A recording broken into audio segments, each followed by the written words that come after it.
Hello students, welcome to Mohit Bansal classes. Students, आज हम start कर रहे हैं एक बहुत ही इम्पोर्टेंट चैप्टर, बहुत ही इंटरेस्टिंग चैप्टर जिसका नाम है कॉरपोरेट गवर्नेंस। स्टूडेंट्स, हम ये चैप्टर पढ़ना स्टार्ट करें उससे पहले कुछ इम्पोर्टेंट बातें जो कि हमें जान लेनी चाहिए ताकि ये चैप्टर का मैक्सिमम आउटपुट रिजल्ट हमें मिल सके। बच्चों, सबसे पहली इंपॉर्टेंट बात, इस चैप्टर का पूरा नाम corporate governance, social responsibility and sustainability, ये इस चैप्टर का पूरा नाम है। पर हम इस चैप्टर को दो पार्ट्स में डिवाइड करके पढ़ेंगे, मतलब हम इसके दो चैप्टर बनाकर पढ़ेंगे। पहला चैप्टर है कॉरपोरेट गवर्नेंस जो कि आज हम पढ़ेंगे, और फिर उसके बाद नेक्स्ट चैप्टर होगा सोशल रेस्पॉन्सिबिलिटी एंड सस्टेनेबिलिटी जो कि हम बाद में पढ़ेंगे। दूसरी मोस्ट इंपॉर्टेंट बात, बच्चों, ये जो चैप्टर हम पढ़ रहे हैं इसके अंदर आपके स्टडी मटेरियल के सभी टॉपिक्स कवर हैं। उसके अलावा बहुत सारे ऐसे टॉपिक्स जो कि आपके स्टडी मटेरियल का पार्ट नहीं है लेकिन एग्जाम में पूछे जाते हैं, वो भी हम अपने इस चैप्टर के अंदर कवर करते हुए चलेंगे। बच्चों, तीसरी और मोस्ट इंपॉर्टेंट बात, जैसे ही हम कोई भी टॉपिक पढ़ेंगे तो उस टॉपिक से रिलेटेड प्रीवियस ईयर में जितने भी क्वेश्चंस आ चुके हैं ऑन द स्पॉट, हाथ की हाथ हम सॉल्व कर लेंगे, जैसा कि हम नॉर्मली अपने सभी चैप्टर्स को पढ़ते हैं, ताकि आपको कॉन्सेप्ट, हमने जब टॉपिक पढ़ा तो कॉन्सेप्ट क्लियर हुआ और प्रीवियस ईयर के क्वेश्चन से आपको पता लगा कि आखिर इस टॉपिक से एग्जाम में क्वेश्चन कैसे आते हैं या आ चुके हैं।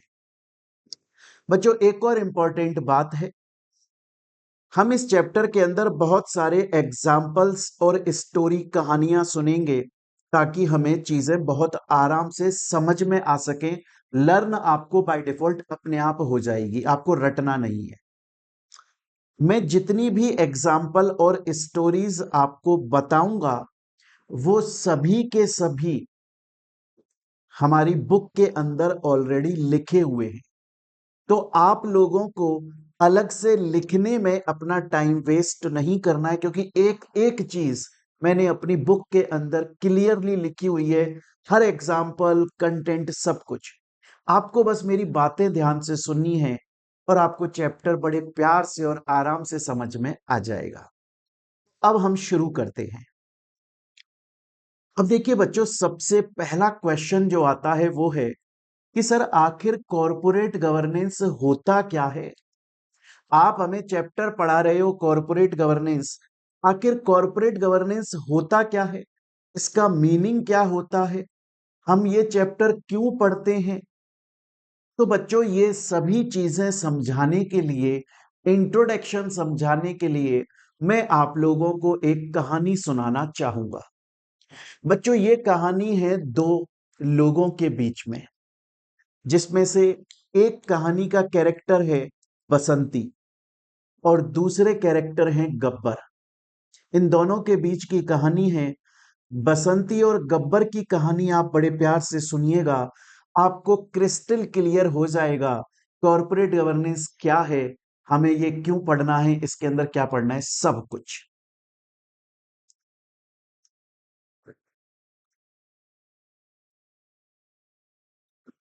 देखिएगा बच्चों, एक बार की बात है, बसंती ने अपनी एक नई कंपनी इनकॉर्पोरेट करी, नई कंपनी शुरू करी बसंती ने, और उस कंपनी का नाम उसने रखा बसंती बड़बोली प्राइवेट लिमिटेड, क्योंकि बहुत ज्यादा बोलती है ये, तो अपनी कंपनी का नाम रखा बसंती बड़बोली प्राइवेट लिमिटेड। क्लियर है चीज, हम इसे लिमिटेड कर लेते हैं, प्राइवेट काट देते हैं।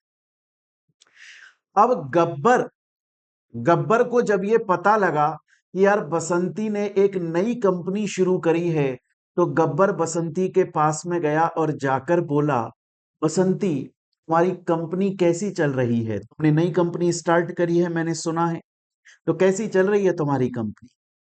तब बसंती बोली, बड़े ध्यान से सुनिएगा, बसंती बोली, गब्बर चाचा, मैं चाहती हूं कि मेरी जो कंपनी है ना, उस कंपनी के अंदर सब कुछ परफेक्ट हो। बसंती बोली, गब्बर चाचा, मैं चाहती हूं कि मेरी जो कंपनी है ना, मेरी कंपनी के अंदर हर एक चीज परफेक्ट होनी चाहिए। मेरी कंपनी के ऊपर जितने भी लॉज, जितने भी रूल्स रेगुलेशंस, टर्म्स कंडीशन, नियम शर्तें, कानून, जो कुछ भी रूल्स रेगुलेशंस मेरी कंपनी के ऊपर अप्लाई होते हैं, मेरी कंपनी उन सभी रूल्स रेगुलेशंस को टाइम पर कंप्लीट करे, टाइम पे फुलफिल करे।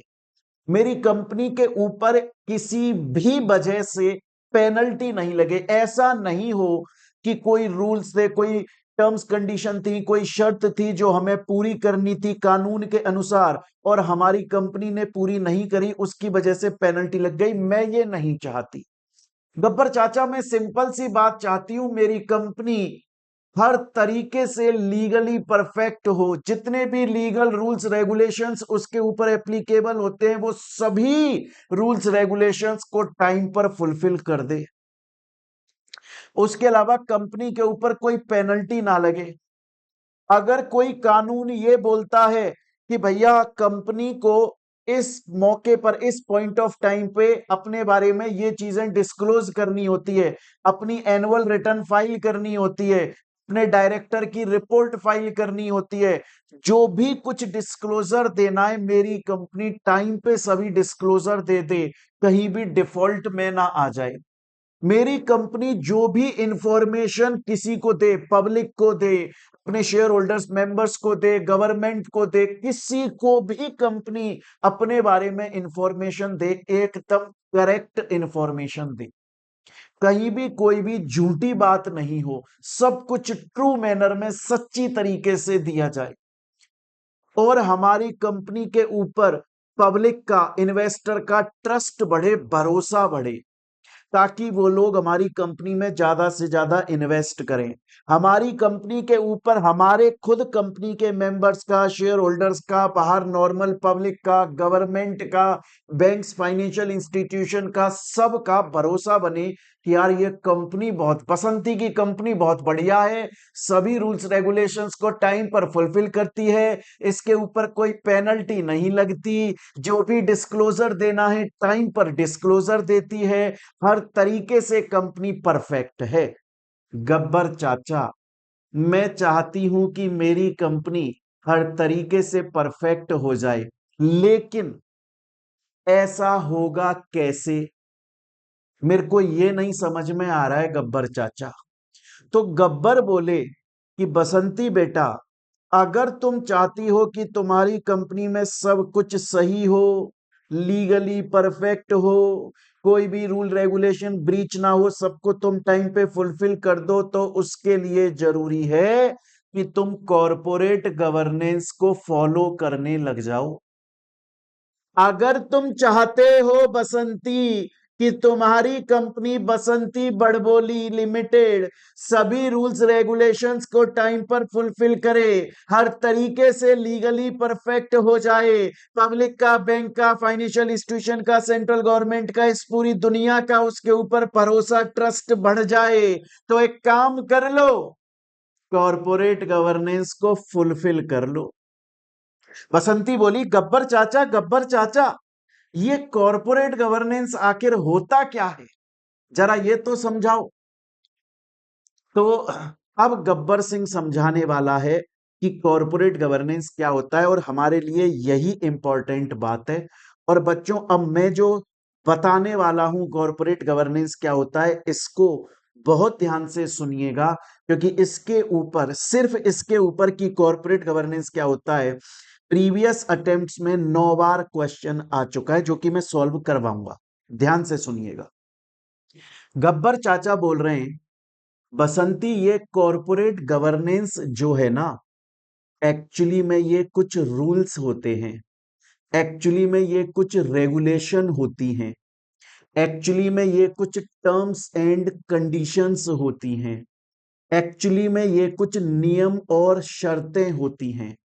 एक्चुअली में कॉरपोरेट गवर्नेंस एक तरह का लॉ, कानून है, जिसके अंदर कुछ रूल्स, रेगुलेशंस, टर्म्स, कंडीशंस लिखी हुई हैं। और अगर वो उन रूल्स, रेगुलेशन, टर्म्स, कंडीशन को फुलफिल कर लिया जाए तो फिर कंपनी का उद्धार हो जाता है, फिर वो कंपनी हर तरीके से लीगली परफेक्ट हो जाती है। क्योंकि कॉरपोरेट गवर्नेंस के अंदर जो लीगल रूल्स, रेगुलेशंस लिखे हुए हैं ना बसंती, हम उनको बेस्ट मैनेजमेंट प्रैक्टिस बोलते हैं। क्या बोलते हैं? Best management practice. क्यों बोलते हैं इनको बेस्ट मैनेजमेंट प्रैक्टिस? क्योंकि बसंती, कॉरपोरेट गवर्नेंस के अंदर जो लीगल रूल्स, रेगुलेशंस है ना, वो इंडिया की सभी कंपनीज के ऊपर एप्लीकेबल होते हैं। और इंडिया की अगर कंपनी, सभी कंपनीज उन रूल्स, रेगुलेशन को फॉलो करने लग जाए तो इंडिया की सभी कंपनीज लीगली परफेक्ट हो जाएंगी। अब सोचो कि यार, ऐसे रूल्स, रेगुलेशन जो कि सिर्फ किसी एक या दो या पांच या 10 या 15, 100, 200 कंपनीज को नहीं, बल्कि भारत की सभी कंपनीज को लीगली परफेक्ट बना सकते हैं। ऐसे नियम शर्तों को बनाने में कितना दिमाग लगा होगा, कितने एक्सपीरियंस्ड लोग होंगे जिन्होंने ऐसे रूल्स, रेगुलेशन बनाए जो कि भारत की सभी कंपनीज के ऊपर एप्लीकेबल हो जाएं। कंपनीज कितनी अलग अलग तरह की होती हैं, अलग अलग तरह के काम करती हैं, फिर ऐसे रूल्स, रेगुलेशन बनाए गए जो कि भारत की सभी कंपनीज के ऊपर एप्लीकेबल हो जाएं। इसीलिए तो इन्हें बेस्ट मैनेजमेंट प्रैक्टिस बोला जाता है। आपके और हमारे जैसे लोगों ने नियम शर्तें नहीं बनाई, आप और हमारे जैसे लोग बनाते तो शायद एक ही कंपनी के कैरेक्टरिस्टिक को ध्यान में रख के बनाते। ये तो उन लोगों ने बनाया है जिन्होंने सोचा कि कोई भी कंपनी इसके अप्लाई कर ले, हर कंपनी को फायदा ही होगा। तो गब्बर बोले कि बसंती बेटी, ये कॉरपोरेट गवर्नेंस एक तरह का लॉ है, कानून है। इसके अंदर कुछ रूल्स, रेगुलेशंस, टर्म्स, कंडीशंस, नियम, शर्तें लिखी हुई हैं। और इन कॉरपोरेट गवर्नेंस को बेस्ट मैनेजमेंट प्रैक्टिस बोला जाता है। और इसको बेस्ट मैनेजमेंट प्रैक्टिस इसलिए बोला जाता है क्योंकि इसके अंदर जो रूल्स, रेगुलेशन है वो इंडिया की सभी कंपनीज के लिए परफेक्ट बैठते हैं। अब बात ये आती है कि आखिर कॉरपोरेट गवर्नेंस के अंदर जो रूल्स, रेगुलेशन है वो बोलते क्या है। कॉरपोरेट गवर्नेंस के अंदर जो रूल्स, रेगुलेशन है, बड़े ध्यान से सुनिएगा, वो ये बोलते हैं, कॉरपोरेट गवर्नेंस के अंदर जो रूल्स, रेगुलेशन है वो ये बोलते हैं कि किसी भी कंपनी के अंदर कितने डायरेक्टर्स होने चाहिए। देखो बड़े ध्यान से समझिएगा बच्चे, हर कंपनी को चलाता कौन है, ऑर्डर कौन देता है, डायरेक्शन कौन देता है, रास्ता कौन दिखाता है? रास्ता दिखाता है कंपनी का डायरेक्टर। अब कंपनी में कितने डायरेक्टर्स होने चाहिए? 1, 2, 5, 10, 15? कॉरपोरेट गवर्नेंस बताता है कि अगर कोई भी कंपनी बेस्ट तरीके से काम करना चाहती है तो इतने डायरेक्टर्स उस कंपनी में होने चाहिए, मजा आ जाएगा।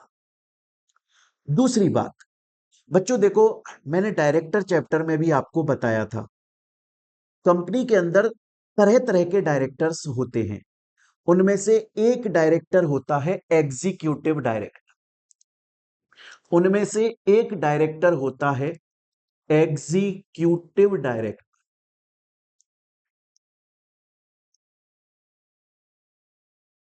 Executive director. और एक डायरेक्टर होता है जो कि होता है नॉन एग्जीक्यूटिव डायरेक्टर। ये कैटेगरी है। अब एग्जीक्यूटिव डायरेक्टर्स कौन होते हैं? एग्जीक्यूटिव डायरेक्टर्स वो होते हैं जो कंपनी के अंदर डेली आते हैं। एग्जीक्यूटिव डायरेक्टर्स वो होते हैं जो कंपनी के अंदर डेली आते हैं, लगातार रोज आते हैं। कंपनी का रूटीन अफेयर्स, कंपनी में जो नॉर्मली काम चल रहे हैं डेली, उन सब से वो एंगेज्ड होते हैं, उन्हें पता होता है कंपनी में क्या चल रहा है, किसका क्या मैटर है, और वो सभी लोगों को आपस में जानते हैं क्योंकि वो कंपनी में डेली आते हैं। और कुछ नॉन एग्जीक्यूटिव डायरेक्टर्स होते हैं, वो डायरेक्टर्स होते हैं जो कंपनी में डेली नहीं आते, जो कंपनी के रूटीन अफेयर्स से एंगेज्ड नहीं होते क्योंकि वो डेली नहीं आते। ये लोग बहुत एक्सपीरियंस्ड लोग होते हैं, इनके पास में पैसा बहुत होता है, पावर बहुत होती है। इनका नॉर्मली कंपनी के अंदर काम तब आता है जब कंपनी किसी क्रिटिकल सिचुएशन में फंस जाती है, तब कंपनी इनसे पूछती है कि भैया कैसे इस क्रिटिकल सिचुएशन से निकला जाए। तुम एक्सपीरियंस्ड हो, तुम बहुत सारी कंपनीज के बहुत सालों से डायरेक्टर हो, तुम्हें पता होगा ऐसी सिचुएशन में कैसे निकला जाता है। तुम हमारी टीम के, हमारी कंपनी के सचिन तेंदुलकर हो, तुम्हें पता है मैच कैसे जिताया जाएगा। बहुत एक्सपीरियंस्ड होते हैं। अब किसी भी कंपनी के अंदर सिर्फ एग्जीक्यूटिव डायरेक्टर्स अगर हो गए तो भी काम नहीं चलेगा, क्योंकि एग्जीक्यूटिव डायरेक्टर डेली आ रहा है। अब सपोज करो कंपनी में कोई मैटर फंसा, कोई फ्रॉड का बात आई, तो वो हो सकता है एग्जीक्यूटिव डायरेक्टर उस इंसान को जानता हो जिसने फ्रॉड किया है, क्योंकि एग्जीक्यूटिव डायरेक्टर डेली आता है। और क्योंकि वो इस इंसान को जानता है जिसने फ्रॉड किया है, शायद वो कंपनी में सच ना बोल पाए एग्जीक्यूटिव डायरेक्टर, क्योंकि वो जानता है, उसका एक रिलेशन बन गया है। हो सकता है कि वो उसके फेवर में झूठ बोल दे और फ्रॉड को छुपा जाए, तो बहुत लोगों का लॉस हो जाएगा, शेयर होल्डर्स का। इसलिए नॉन एग्जीक्यूटिव डायरेक्टर्स का होना जरूरी है कंपनी में, क्योंकि वो डेली नहीं आते, वो किसी को जानते नहीं है, उनका किसी से रिलेशन नहीं है, वो जो भी बोलेंगे सच बोलेंगे। और एग्जीक्यूटिव डायरेक्टर का होना भी जरूरी है कंपनी में, क्योंकि कोई तो ऐसा हो जो डेली आए और रूटीन अफेयर्स को देखे। अगर कोई ऐसा होगा ही नहीं तो फिर कंपनी काम कैसे करेगी। तो कंपनी के अंदर एग्जीक्यूटिव डायरेक्टर्स भी होने चाहिए, नॉन एग्जीक्यूटिव डायरेक्टर भी होने चाहिए, इंडिपेंडेंट डायरेक्टर भी होनी चाहिए, विमेन डायरेक्टर भी होनी चाहिए, ताकि आज सपोज करो कंपनी के अंदर कुछ फीमेल्स, महिलाएं हैं, और उनके साथ में कुछ गलत व्यवहार हो रहा है, किसी भी सेंस में उनसे कुछ गलत हुआ, हो सकता है कि वो किसी मेल को, किसी मेन डायरेक्टर को बताने में सहज ना हो, कंफर्टेबल ना हो। पर अगर कोई विमेन डायरेक्टर होगी तो वो उसके पास में आके बता पाएंगे हमारे साथ में फलाना आदमी ऐसे ऐसे गलत काम करता है, आप प्लीज उसे रोकिए, कंपनी से निकालिए। विमेन डायरेक्टर होनी जरूरी है ताकि वो उन महिलाओं की प्रॉब्लम्स को समझ पाए, उनकी बातों को रख पाए। कॉर्पोरेट गवर्नेंस के अंदर जो रूल्स रेगुलेशन है वो इस बात को बयां करते हैं कि किसी भी कंपनी के अंदर कितने डायरेक्टर्स होने चाहिए, उनमें से कितने एग्जीक्यूटिव होने चाहिए, कितने नॉन एग्जीक्यूटिव होने चाहिए, कितने इंडिपेंडेंट होने चाहिए, कितने विमेन डायरेक्टर होने चाहिए। ये सब कुछ कॉर्पोरेट गवर्नेंस के रूल्स रेगुलेशन में लिखा है, तभी तो उसको बेस्ट मैनेजमेंट प्रैक्टिस बोला जाता है। उसके अलावा और क्या क्या लिखा है? कंपनी के अंदर ऑडिट कमेटी होनी चाहिए। ऑडिट कमेटी क्यों? हालांकि हम चैप्टर में आगे डिटेल में पढ़ेंगे, फिर भी ऑडिट कमेटी इसलिए ताकि कंपनी के जो अकाउंट्स बनाए गए वो सही बने कि नहीं बने, उसको दोबारा से चेक करना, इसलिए ऑडिट कमेटी होनी चाहिए। नॉमिनेशन एंड रेम्युनरेशन कमेटी होनी चाहिए। अब सोचो, अगर मैं किसी कंपनी का डायरेक्टर बन जाऊं और मैं अपनी सैलरी और बाकी डायरेक्टर की सैलरी डिसाइड करूं, तो मैं पूरा पैसा मेरे ही घर ले जाऊंगा। अगर आज मुझे डायरेक्टर बना दिया जाए किसी कंपनी का और मेरे को बोला जाए तुम ही सब कुछ डिसाइड कर लो, सैलरी कितनी उठाओगे ये भी तुम ही डिसाइड कर लो, मैं पूरी सैलरी ले जाऊंगा। इसलिए कंपनी, कॉर्पोरेट गवर्नेंस बोलता है कंपनी में कमिटी होनी चाहिए, जिसके अंदर कुछ लोग बैठे होने चाहिए, जिनका काम होगा कि कौन सा डायरेक्टर कितना क्वालिफाइड है, कितना डेडिकेशन के साथ काम कर रहा है, उस हिसाब से उसको सैलरी मिले, उनकी सैलरी डिसाइड करना। उसके अलावा कंपनी के अंदर एक और कमिटी होनी चाहिए, investor grievance redressal committee. Grievance शब्द का मतलब होता है प्रॉब्लम्स, और रिड्रेसल का मतलब होता है उन्हें सॉल्व करना। बोला कंपनी के अंदर जो इन्वेस्टर्स है ना कंपनी के, उनकी समस्याएं आती हैं, इन्वेस्टर अपनी प्रॉब्लम बताता है, कंपनी के अंदर कमिटी होनी चाहिए जो ये देखेगी, एक्सक्लूसिवली उसका काम होगा कि कंपनी के किस इन्वेस्टर की क्या प्रॉब्लम आई, मैं उसे सॉल्व कर दूं।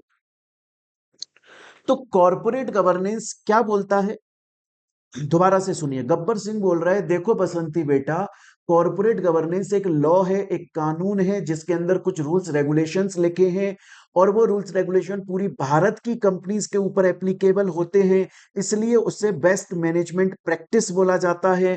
कॉर्पोरेट गवर्नेंस के रूल्स रेगुलेशन हमें बताते हैं कि कंपनी के अंदर कितने डायरेक्टर्स होने चाहिए, उनमें से कितने एग्जीक्यूटिव, कितने नॉन एग्जीक्यूटिव, कितने इंडिपेंडेंट, कितने विमेन डायरेक्टर होने चाहिए, कंपनी के अंदर ऑडिट कमेटी होनी चाहिए, कंपनी के अंदर नॉमिनेशन एंड रेम्युनरेशन कमेटी होनी चाहिए, कंपनी के अंदर इन्वेस्टर ग्रीवेंस रिड्रेसल कमेटी होनी चाहिए, और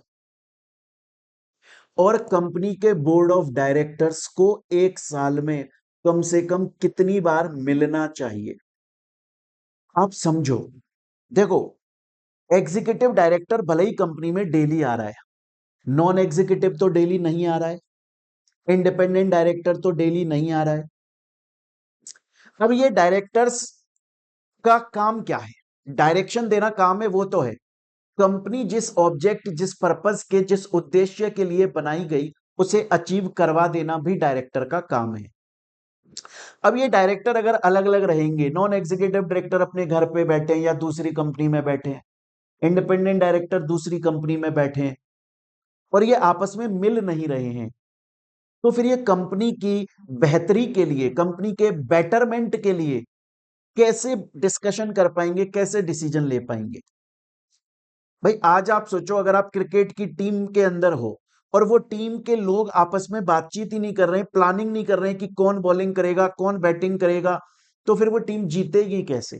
तो कंपनी के बोर्ड ऑफ डायरेक्टर्स को एक साल में कम से कम कितनी बार मीटिंग करनी चाहिए ताकि वो कंपनी के बेटरमेंट के लिए डिस्कशन कर सकें, कॉर्पोरेट गवर्नेंस ये भी बताता है। और इसके अलावा बहुत सारे रूल्स रेगुलेशंस कॉर्पोरेट गवर्नेंस के अंदर लिखे हुए हैं जो कि मोहित सर अभी क्लास में आगे पढ़ाएंगे। पर इतना समझ लो, कॉर्पोरेट गवर्नेंस के हर रूल रेगुलेशन का मेन इंटेंशन होता है कंपनी का फायदा करना, कंपनी के लोगों का फायदा करना, कब बाहर नॉर्मल पब्लिक का फायदा करना, सभी रूल्स रेगुलेशंस को टाइम पे फुलफिल करवा देना। तो बसंती को अभी तक क्या समझ में आया, बसंती को अभी तक यह समझ में आया कि अगर मुझे कॉरपोरेट गवर्ने अगर मुझे कंपनी को परफेक्ट बनाना है, अगर मुझे मेरी कंपनी के सभी रूल्स रेगुलेशन टाइम पर फुलफिल करने हैं, अगर मुझे मेरी कंपनी के ऊपर कोई भी पेनल्टी नहीं लगवानी, तो भैया कॉरपोरेट गवर्नेंस को फुलफिल कर लो। ये क्या होता है, गब्बर चाचा ने बताया, कॉरपोरेट गवर्नेंस एक कानून है जिसके अंदर रूल्स रेगुलेशन टर्म्स कंडीशन नियम शर्तें लिखी हुई हैं, ये बेस्ट मैनेजमेंट प्रैक्टिसेस के द्वारा बनाए गए हैं, इनका मेन इंटेंशन होता है कंपनी के सभी रूल्स रेगुलेशन को टाइम पे फुलफिल करवाना, कंपनी का फायदा करना, कंपनी के लोगों का फायदा करना, बाहर पब्लिक का फायदा करना। इनके अंदर बहुत सारे रूल्स रेगुलेशंस होते हैं, जैसे कंपनी में कितने डायरेक्टर होने चाहिए, उनमें से कितने एग्जीक्यूटिव, कितने नॉन एग्जीक्यूटिव होने चाहिए, कितने इंडिपेंडेंट, कितने विमेन होने चाहिए, कंपनी में audit committee, nomination remuneration committee, investor grievance redressal committee, ये सब होनी चाहिए। बसंती को यहां तक की बात समझ में आ गई मेरे प्यारे स्टूडेंट्स। तो फिर बसंती बोली गब्बर चाचा, ये जो कॉरपोरेट गवर्नेंस के रूल्स होते हैं जो आपने मुझे पढ़ाए, क्या ये सभी कंपनीज के ऊपर एप्लीकेबल होते हैं? क्या इंडिया की, भारत की, हिंदुस्तान की सभी कंपनीज को कॉरपोरेट गवर्नेंस के रूल्स रेगुलेशन फुलफिल करना कंपलसरी है, जरूरी है, मैंडेटरी है? तो गब्बर चाचा बोले कि सुन बसंती, सुन बेटी, सजेशन ये दिया जाता है कि सभी कंपनीज कॉरपोरेट गवर्नेंस को फॉलो करें क्योंकि उनका फायदा ही होगा। हालांकि सभी कंपनीज को कॉरपोरेट गवर्नेंस फुलफिल करना कंपलसरी नहीं है, मैंडेटरी नहीं है, ऐसा नहीं है कि भारत की, इंडिया की सभी कंपनीज को कॉर्पोरेट गवर्नेंस फुलफिल करना पड़ेगा, नहीं तो उन पे पेनल्टी लग जाएगी। ऐसा नहीं है, ऐसा नहीं है। कुछ कंपनीज हैं जिनके ऊपर कॉर्पोरेट गवर्नेंस फुलफिल करना कंपलसरी है। सब पे कंपलसरी नहीं है। हाँ, सबको सजेशन दिया जाता है कि फुलफिल कर लो, बढ़िया ही होगा, फायदा ही होगा। लेकिन ऐसा नहीं है कि कॉर्पोरेट गवर्नेंस सभी कंपनीज को फुलफिल करना कंपलसरी है। तो बसंती बोली, चाचा फिर कौन सी कंपनीज हैं जिनको कॉर्पोरेट गवर्नेंस फुलफिल करना कंपलसरी है? बोली लिस्टेड कंपनीज। लिस्टेड कंपनीज को कॉर्पोरेट गवर्नेंस के सभी रूल्स रेगुलेशन फुलफिल करना कंपलसरी है, नहीं तो पेनल्टी लगेगी।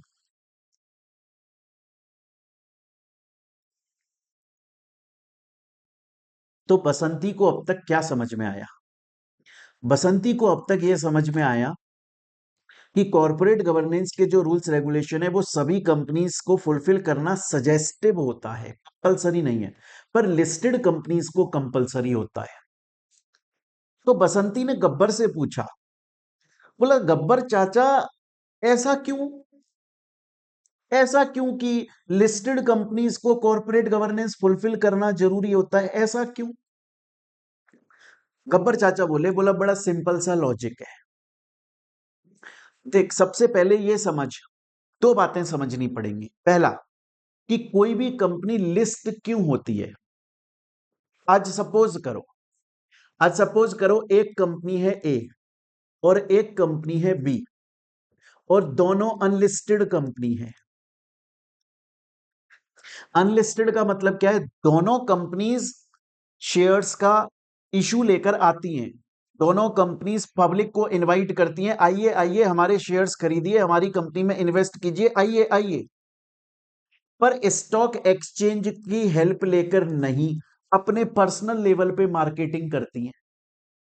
भाई, आज दोनों कंपनीज पब्लिक को ऑफर देती हैं, आइए आइए हमारी कंपनी के शेयर्स खरीदिए। पब्लिक को कैसे पता लगता है कि ये दोनों कंपनीज ऑफर ला रही हैं और ऑफर दे रही हैं, आओ शेयर्स खरीदो? ये अपने पर्सनल लेवल पे मार्केटिंग करती हैं।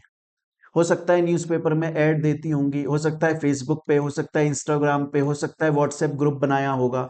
पर्सनल लेवल पे मार्केटिंग करती है। अब एक कंपनी बोली कि यार ऐसे गुजारा मेरे को पसंद नहीं आता। उसको, इस एक कंपनी को ध्यान आ गया मिर्जापुर के गुड्डू भैया का डायलॉग। बोले ये जिंदगी कोई जिंदगी है, सब जिंदा हैं ऐसे तो हमें। ये बोली कि ऐसे थोड़े बहुत लोग आते हैं जिनको हम शेयर्स इशू कर देते हैं, मजा नहीं आ रहा है। मजा लेने के लिए मैं चाहती हूं कि बहुत सारे इन्वेस्टर्स को मैं अपने शेयर्स इशू करूं, और उसके लिए मुझे स्टॉक एक्सचेंज के ऊपर लिस्ट होना पड़ेगा। क्योंकि स्टॉक एक्सचेंज एक मार्केट है, बाजार है। एक ऐसा बाजार जहां पर वो लोग जिनको शेयर्स खरीदने वो भी आते हैं, और वो लोग जिनको शेयर्स बेचने हैं वो भी आते हैं। अगर मैं स्टॉक एक्सचेंज के ऊपर लिस्ट हो जाऊं और अपने शेयर्स का इशू लेकर आ जाऊं, तो एक बार में, जब मैं स्टॉक एक्सचेंज पे, ये स्टॉक एक्सचेंज अपनी वेबसाइट पे लिख देगा कि ए कंपनी अपने शेयर्स का इशू ला रही है, बहुत सारे लोगों तक खबर पहुंच जाएगी और वो मेरी कंपनी के शेयर्स को परचेज कर लेंगे। वो मेरी कंपनी के शेयर्स को परचेज कर लेंगे। इसलिए मैं लिस्ट हो रही हूं। तो गब्बर ने बोला बसंती से कि देख, कोई भी कंपनी स्टॉक एक्सचेंज पर लिस्ट क्यों होती है? स्टॉक एक्सचेंज पे इसलिए लिस्ट होती है ताकि वो ज्यादा से ज्यादा पब्लिक के पास पहुंच सके, पब्लिक को अपना इन्वेस्टर बना सके, पब्लिक को शेयर्स इशू कर सके। पहली बात। दूसरी बात, कॉर्पोरेट गवर्नेंस क्या बोलता है? पब्लिक का फायदा करो। कोई भी कंपनी जो है वो सभी रूल्स रेगुलेशन फुलफिल करे ताकि पब्लिक का लॉस ना हो। अपने बारे में जो भी इंफॉर्मेशन वो बाहर देगी, वो सही इंफॉर्मेशन देगी ताकि पब्लिक तक सही इंफॉर्मेशन पहुंचे। लिस्टेड कंपनीज के अंदर सबसे ज्यादा पब्लिक इन्वॉल्व है, इसलिए लिस्टेड कंपनीज को कंपलसरी किया कि आपको कॉर्पोरेट गवर्नेंस फुलफिल करना पड़ेगा, क्योंकि कॉर्पोरेट गवर्नेंस का मेन इंटेंशन पब्लिक का बेनिफिट करना है। बसंती बोली, गब्बर चाचा अभी तक मुझे जो समझ में आया, मैं एक बार वो बात आपको रिपीट कर देती हूं, रिवाइज कर देती हूं, जो जो बातें मुझे अभी तक समझ में आ गई।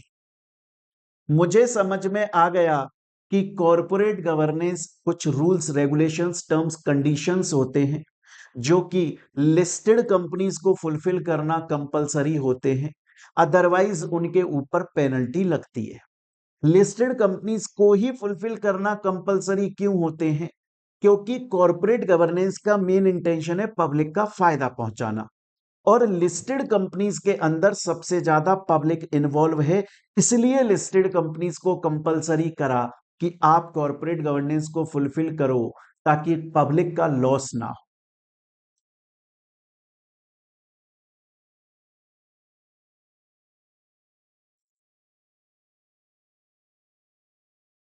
तो मेरे प्यारे स्टूडेंट्स, बसंती को यहां तक की बात समझ में आ चुकी है।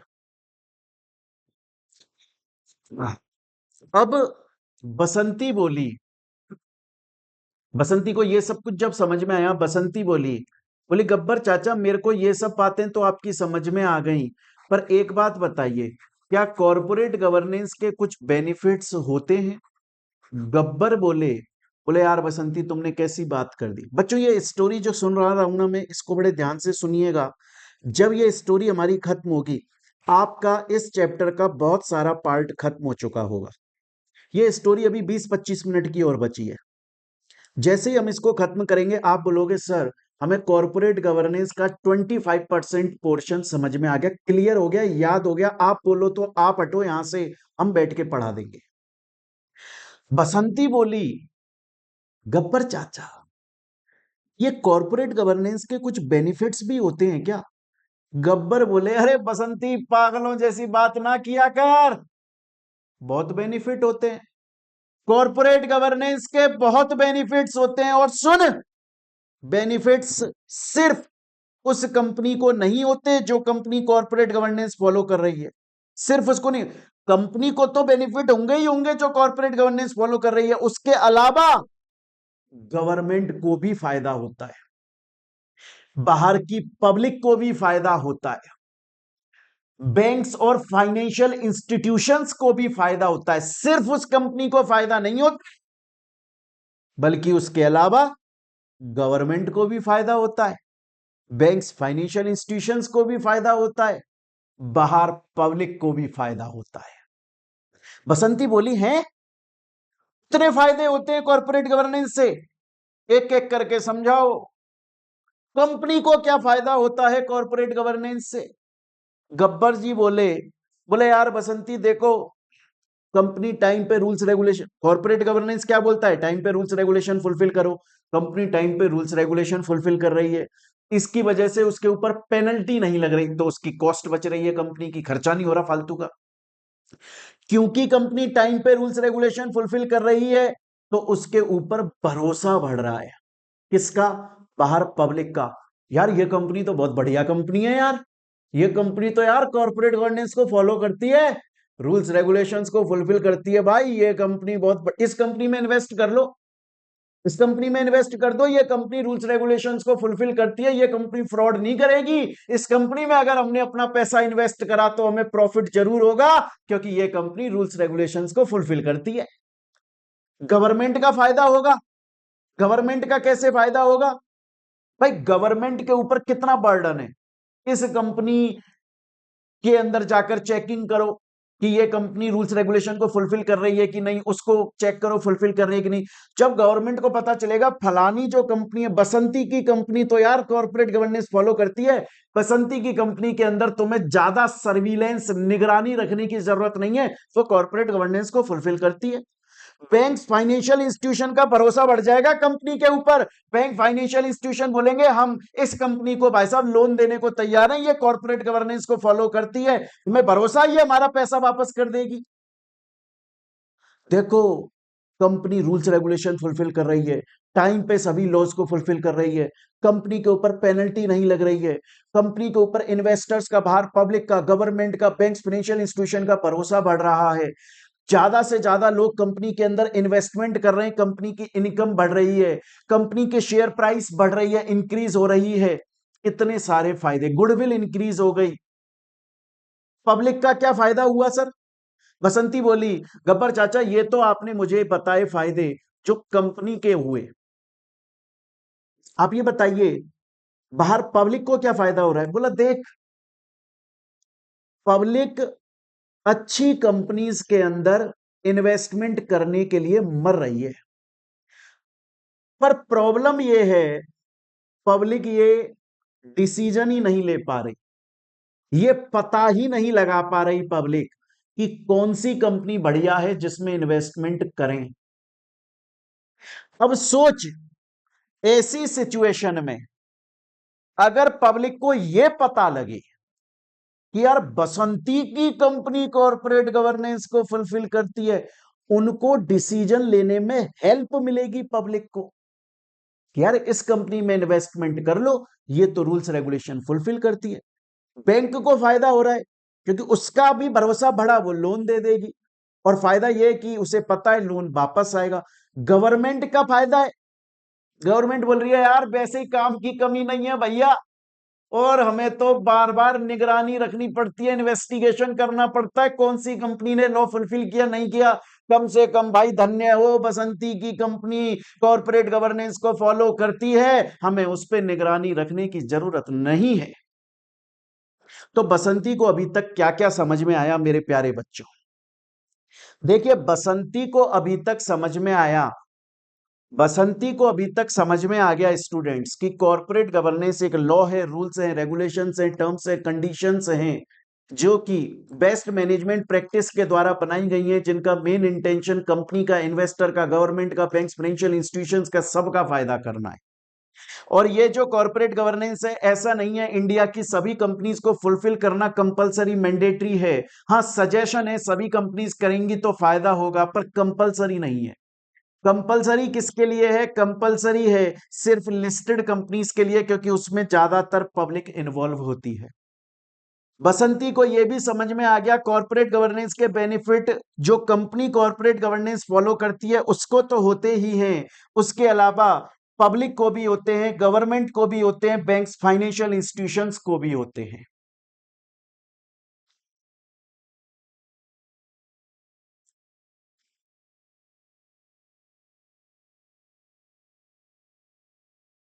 यहां तक की बात मेरे प्यारे बच्चों समझ में आ गई बसंती को? क्लियर है ये चीज? तो बसंती ने फिर क्या पूछा? बहुत ज्यादा इंपॉर्टेंट बात पूछी है बसंती ने। अब जो बात बसंती ने पूछी है उसके ऊपर भी प्रीवियस ईयर में काफी क्वेश्चंस आ चुके हैं जो हम पढ़ेंगे। बसंती बोली, गब्बर चाचा आपने मुझे यह बता दिया कॉर्पोरेट गवर्नेंस क्या होता है, आपने मुझे यह बता दिया कॉर्पोरेट गवर्नेंस के रूल्स रेगुलेशंस क्या बोलते हैं, बोर्ड ऑफ डायरेक्टर्स कितने होने चाहिए, executive, non executive, all that ये समझ में आ गया। ये समझ में आ गया कॉर्पोरेट गवर्नेंस लिस्टेड कंपनीज को फुलफिल करना जरूरी है। ये समझ में आ गया कॉर्पोरेट गवर्नेंस के बहुत सारे बेनिफिट्स हैं जो सबको फायदे पहुंचाते हैं। पर मैंने सुना है, पर मैंने सुना है गब्बर चाचा कि तीन ऐसे पॉइंट हैं, या मैं बोलूं तीन ऐसे फैक्टर्स हैं, या मैं बोलूं तीन ऐसे पिलर्स हैं, या मैं बोलूं तीन ऐसे प्रिंसिपल्स हैं, या मैं बोलूं तीन ऐसे कैरेक्टरिस्टिक्स या फीचर्स हैं।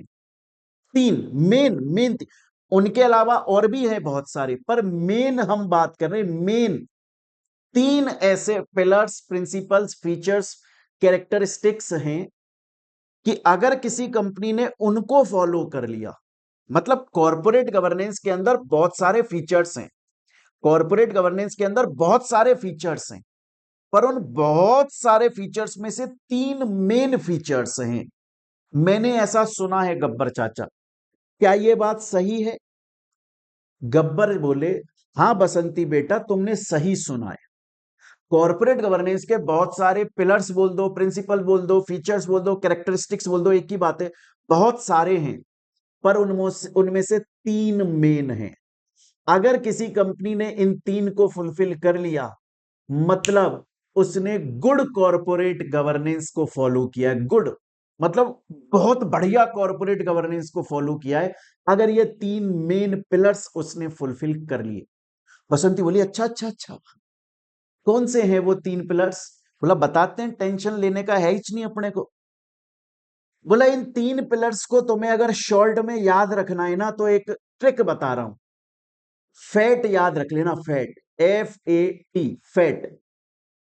एफ से बनता है फेयरनेस, ए से बनता है अकाउंटेबिलिटी, और टी से बनता है ट्रांसपेरेंसी। बोला इनका मीनिंग क्या होता है? बोला बड़ा सिंपल है यार। फेयरनेस का मतलब नहीं पता क्या तेरे को?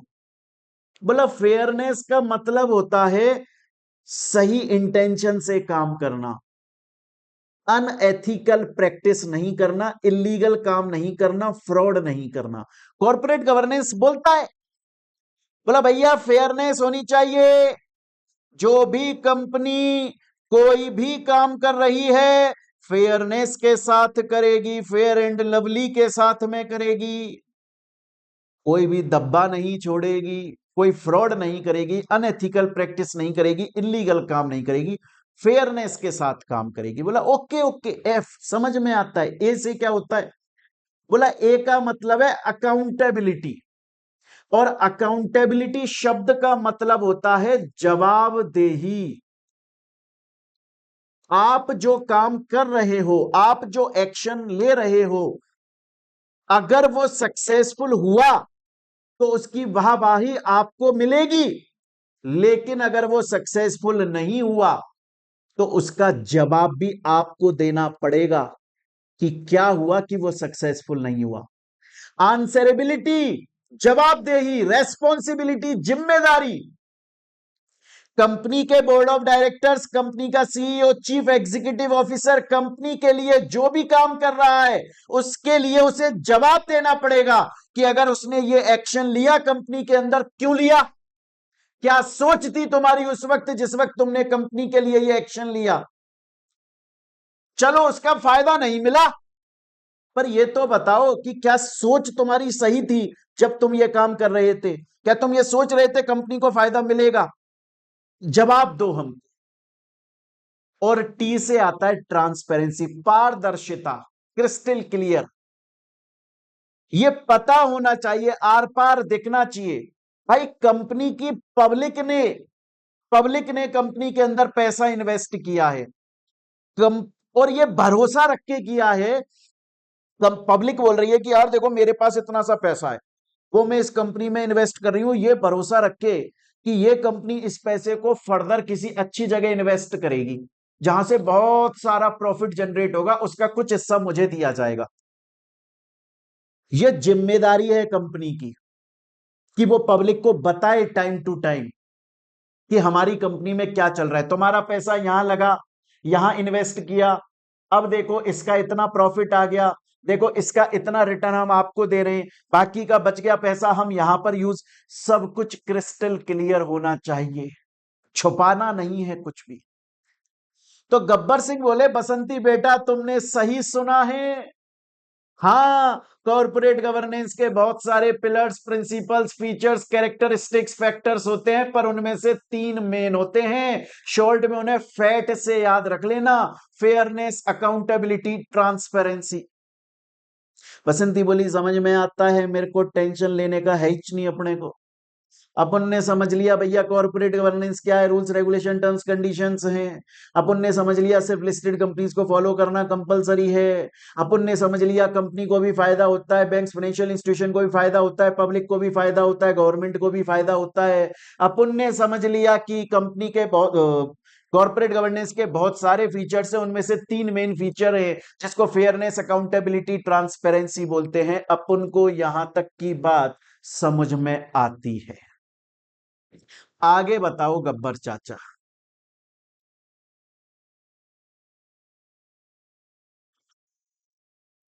आगे बताओ।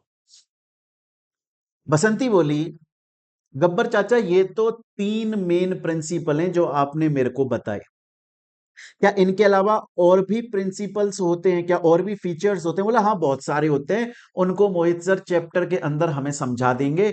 जैसे कि शेयर होल्डर्स के राइट्स को प्रोटेक्ट करना, जैसे कि चीफ एग्जीक्यूटिव ऑफिसर के पास और ज्यादा पावर आना, जैसे कि एथिक्स के साथ में काम करना, ये फेयरनेस से जुड़ा हुआ है। यूनिवर्सल एप्लीकेशन, मैंने बोला था ना, कॉर्पोरेट गवर्नेंस के रूल्स रेगुलेशन यूनिवर्सल अप्लाई कर सकते हो आप। ऐसा नहीं है कि फलानी कंपनी के लिए अलग कॉर्पोरेट गवर्नेंस, फलानी के लिए अलग, ना ना ना, सबके लिए सेम। इतने महान हैं हमारे कॉर्पोरेट गवर्नेंस, सबके ऊपर एप्लीकेबल हो जाती हैं। सिस्टमेटिक तरीके से काम करना, ये अदर फीचर्स हैं। बसंती बोली ओके, अपन को समझ में आता है, अपन को समझ में आता है। लेकिन गब्बर चाचा, एक बात बताओ ना, देखो आप ना बार बार एक बात बोल रहे हो, आप बोल रहे हो कॉर्पोरेट गवर्नेंस एक लॉ है, कॉर्पोरेट गवर्नेंस एक लॉ है, कॉर्पोरेट गवर्नेंस एक कानून है। और गब्बर चाचा मैं तो देखो इतना सुना है मैंने कि जब भी कभी भी कोई भी लॉ या कानून गवर्नमेंट इंट्रोड्यूस करती है, बनाती है, तो कुछ ना कुछ पर्पस के साथ में बनाती है। ऐसा नहीं होता कि बस ऐसे ही बिना किसी वजह से कोई लॉ बना दिया गया। जब समाज में, जब दुनिया में कोई समस्या होती है और गवर्नमेंट को लगता है कि इस समस्या, इस प्रॉब्लम को सॉल्व किया जाना जरूरी है, तो उसको सॉल्व करने के लिए गवर्नमेंट एक लॉ लेकर आती है, एक कानून लेकर आती है। जैसे 1944, 1944 से पहले, 1944, 1944 से पहले एक हिंदू व्यक्ति कितनी भी शादी कर सकता था। तो उस वक्त हिंदू महिलाओं का कोई सम्मान नहीं हुआ करता था। बोलने के लिए बोलते थे कि महिला घर की लक्ष्मी होती है, पर उस वक्त मानते नहीं थे। क्यों नहीं मानते थे? क्योंकि आदमी, हिंदू आदमी ये बोल रहा था कि यार मैं तो कितनी भी शादी कर सकता हूं। तो जब नई नई शादी करी तब तो वो प्यारी लगी महिला, फिर हम दूसरी शादी करके आए तो उसको कोई रेस्पेक्ट ही नहीं दे रहे। जवाहरलाल नेहरू को, जो हमारे उस वक्त के प्राइम मिनिस्टर, प्रधानमंत्री थे, उनको ऐसा लगा कि यार ये समस्या है, और अगर ऐसा चलता रहा तो आगे आने वाले टाइम में महिलाओं का सम्मान बिल्कुल खत्म हो जाएगा, उनकी कोई रेस्पेक्ट, कोई इज्जत नहीं बचेगी। तो उनको हिंदू कोड बिल लाना पड़ा, और जब वो आ गया तो उसमें लिखा गया हिंदू आदमी एक ही शादी कर सकता है। हालांकि वो लाना तो क्रिश्चियन, मुस्लिम्स के लिए भी चाहते थे, लेकिन उस वक्त हमारा जो देश है वो आजाद होने की कगार पर ही था। सॉरी, मैं 1954 की बात, 44 नहीं 54 की बात कर रहा हूं। आजाद हुआ ही था, तो उस वक्त ये धर्म के नाम पे लड़ाइयां चल रही थी। वो बोल रहे थे पहले हिंदुओं के लिए लाते हैं, फिर मुस्लिम, ऐसे एक एक करके लाएंगे, और तब तक समय नहीं मिला, उनकी डेथ हो गई। मैं ये बोल रहा हूं, बसंती बोली कि चाचा हर कानून जब भी आता है कुछ ना कुछ ऑब्जेक्टिव, कुछ ना कुछ उद्देश्य के साथ में आता है। कॉर्पोरेट, आप बोल रहे हो कॉर्पोरेट गवर्नेंस लॉ है, तो ये भी तो किसी ना किसी उद्देश्य के साथ में आया होगा। क्या एम था, ऑब्जेक्टिव्स क्या हैं कॉर्पोरेट गवर्नेंस के? बोला वैसे तो देखो मैंने तुम्हें ये फीचर्स समझाए ना, फीचर्स, अगर ये फीचर्स तुम्हें समझ में आ गए बेटी बसंती, तो तुम ये मान लो तुमने कॉर्पोरेट गवर्नेंस के बेनिफिट्स को भी समझ लिया, तुमने कॉर्पोरेट गवर्नेंस के ऑब्जेक्टिव्स को भी समझ लिया, तुमने कॉर्पोरेट गवर्नेंस की नीड को भी समझ लिया। पर फिर भी मैं तुम्हें कुछ ऑब्जेक्टिव्स अलग से बता दूं। जैसे कंपनी के अंदर ट्रांसपेरेंसी होनी चाहिए, कंपनी के अंदर लॉजिकल तरीके से काम करो, कंपनी की पॉलिसीज को जस्टिफाई करना पड़ेगा कि वो सबके हित में है, बेनिफिट में है। कंपनी के अंदर board of directors ideal composition, की कम से कम इतने तो हो, उनमें से इतने एग्जीक्यूटिव, इतने नॉन एग्जीक्यूटिव। कंपनी के जो रिसोर्सेज हैं उनका ऑप्टिमम यूज करो, ऐसा नहीं है किसी चीज को थोड़ा यूज करा और फेंक दिया, वेस्टेज होगा, कॉस्ट बढ़ेगी, ऐसा नहीं होना चाहिए। कंपनी के अंदर रिस्क को कम करो, कॉर्पोरेट गवर्नेंस को ज्यादा से ज्यादा फॉलो करो। तो ये कुछ ऑब्जेक्टिव्स हैं। तो बसंती को समझ में आया कॉर्पोरेट गवर्नेंस क्या है, किसको फॉलो करना जरूरी है इंडिया में, उसके अलावा किस किस को इसके बेनिफिट होंगे, ये सभी बातें बसंती को अभी तक समझ में आ गई। अब बसंती का एक और क्वेश्चन है जो बहुत ज्यादा इंपॉर्टेंट क्वेश्चन है। ये क्वेश्चन आपके स्टडी मटेरियल का पार्ट नहीं है, लेकिन एग्जाम में पूछा जाता है। बसंती ने बोला बोला गब्बर चाचा मेरे को आपकी सब बातें समझ में आ गई। गब्बर चाचा मुझे आपकी सभी बात समझ में आ गई, लेकिन एक बात बताओ, आप बार बार बोल रहे हो कॉर्पोरेट गवर्नेंस एक लॉ है, कॉर्पोरेट गवर्नेंस के आपने मुझे फीचर्स बताए, बेनिफिट्स बताए। आप ये बोल रहे हो कॉर्पोरेट गवर्नेंस लिस्टेड कंपनीज के ऊपर एप्लीकेबल होता है। आपने जो कुछ भी अभी तक कॉर्पोरेट गवर्नेंस के बारे में बोला, वो आप ऐसे कहीं किसी चबूतरे पे बैठ के कहानी सुन के आए हो या कहीं लिखा हुआ है? कॉर्पोरेट गवर्नेंस की आखिर लीगैलिटी क्या है, कहां लिखा हुआ है? ये सभी ज्ञान जो आपने मुझे दिया कॉर्पोरेट गवर्नेंस के बारे में, कहां लिखा हुआ है? लीगल फ्रेमवर्क क्या है कॉर्पोरेट गवर्नेंस का? चाचा जी बोले देख, कंपनीज एक्ट के अंदर लिखा हुआ है। चाचा जी बोले, गब्बर चाचा बोले बोले बसंती बेटा देख, एक जो कंपनी होती है ना, उसके ऊपर बहुत सारे लॉ एप्लीकेबल होते हैं। कंपनीज एक्ट एप्लीकेबल होता है, फिर उसके ऊपर सेबी एक्ट एप्लीकेबल होता है, फिर उसके ऊपर कुछ आईसीएआई आईसीएसआई इनकी recommendation, secretarial standards, accounting standards applicable होते हैं। फिर पुराने जमाने में बहुत सारे ज्ञानी लोग थे जिन्होंने अपनी अपनी कुछ एक्सपर्ट एडवाइस दी थी, उनकी कमिटी बनी थी, उनके रूल्स एप्लीकेबल होते हैं। तो ऐसे कंपनी के बहुत सारे डिपार्टमेंट हैं, कंपनी के ऊपर बहुत सारे एक्ट लॉ एप्लीकेबल होते हैं। पर अगर तुम मेरे से ये बोलोगे कॉर्पोरेट गवर्नेंस की लीगलिटी क्लियर कट कहां पे मेंशन है, तो एक तो कंपनीज एक्ट में मेंशन है, एक सेबी के एलओडीआर में मेंशन है। ये क्या होते हैं बताएंगे। आईसीएआई ने रिकमेंडेशन दिया अकाउंटिंग स्टैंडर्ड्स में, और पुराने टाइम में कुमार मंगलम बिरला जो हैं उनकी एक कमेटी बनी थी, बहुत सारी कमिटीज बनी थी कॉर्पोरेट गवर्नेंस पे, पर इनकी सबसे ज्यादा फेमस हुई। इनके अंदर, इन चारों के अंदर क्लियर कट लिखा हुआ है कि इस वजह से कॉर्पोरेट गवर्नेंस अप्लाई होना चाहिए। बसंती बोली ठीक है चाचा, मेरे को यहां तक की बात समझ में आती है। ये सेबी एलओडीआर क्या होता है? बोला ये मोहित सर समझाएंगे, अभी चैप्टर आगे पढ़ाएंगे तब समझा देंगे अपना आप। अभी तक बसंती को क्या क्या समझ में आया? अभी तक बसंती को समझ में आया कॉर्पोरेट गवर्नेंस क्या होता है, कॉर्पोरेट गवर्नेंस के बेनिफिट्स क्या हैं, कॉर्पोरेट गवर्नेंस के main 3 features, fairness, accountability, transparency. Corporate governance किसके ऊपर कंपलसरी है एप्लीकेबल होना, ये सब कुछ समझ में आया प्यारे बच्चों। तो मेरे प्यारे स्टूडेंट्स, यहां तक हम लोगों ने जो कहानी सुनी, वो पूरी की पूरी स्टोरी, एक एक चीज आपके पास मेरी बुक में लिखी हुई है। यहां तक आपको कॉर्पोरेट गवर्नेंस के बारे में समझ में आया। हम इसकी अब एक बार थ्योरी देख लेते हैं, देखिएगा कि थ्योरी क्या है। प्रैक्टिकली हमने समझ लिया।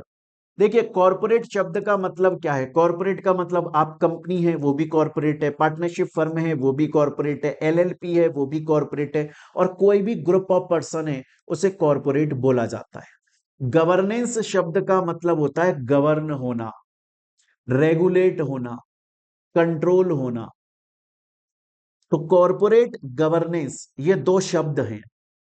गवर्नेंस का मतलब है ऐसे कुछ रूल्स रेगुलेशंस जिनका फुलफिल होना जरूरी है, और कॉर्पोरेट का मतलब है कि कॉर्पोरेट के लिए बनाए गए हैं वो रूल्स रेगुलेशन, कॉर्पोरेट को वो लीगल रूल्स रेगुलेशन फुलफिल करना जरूरी है।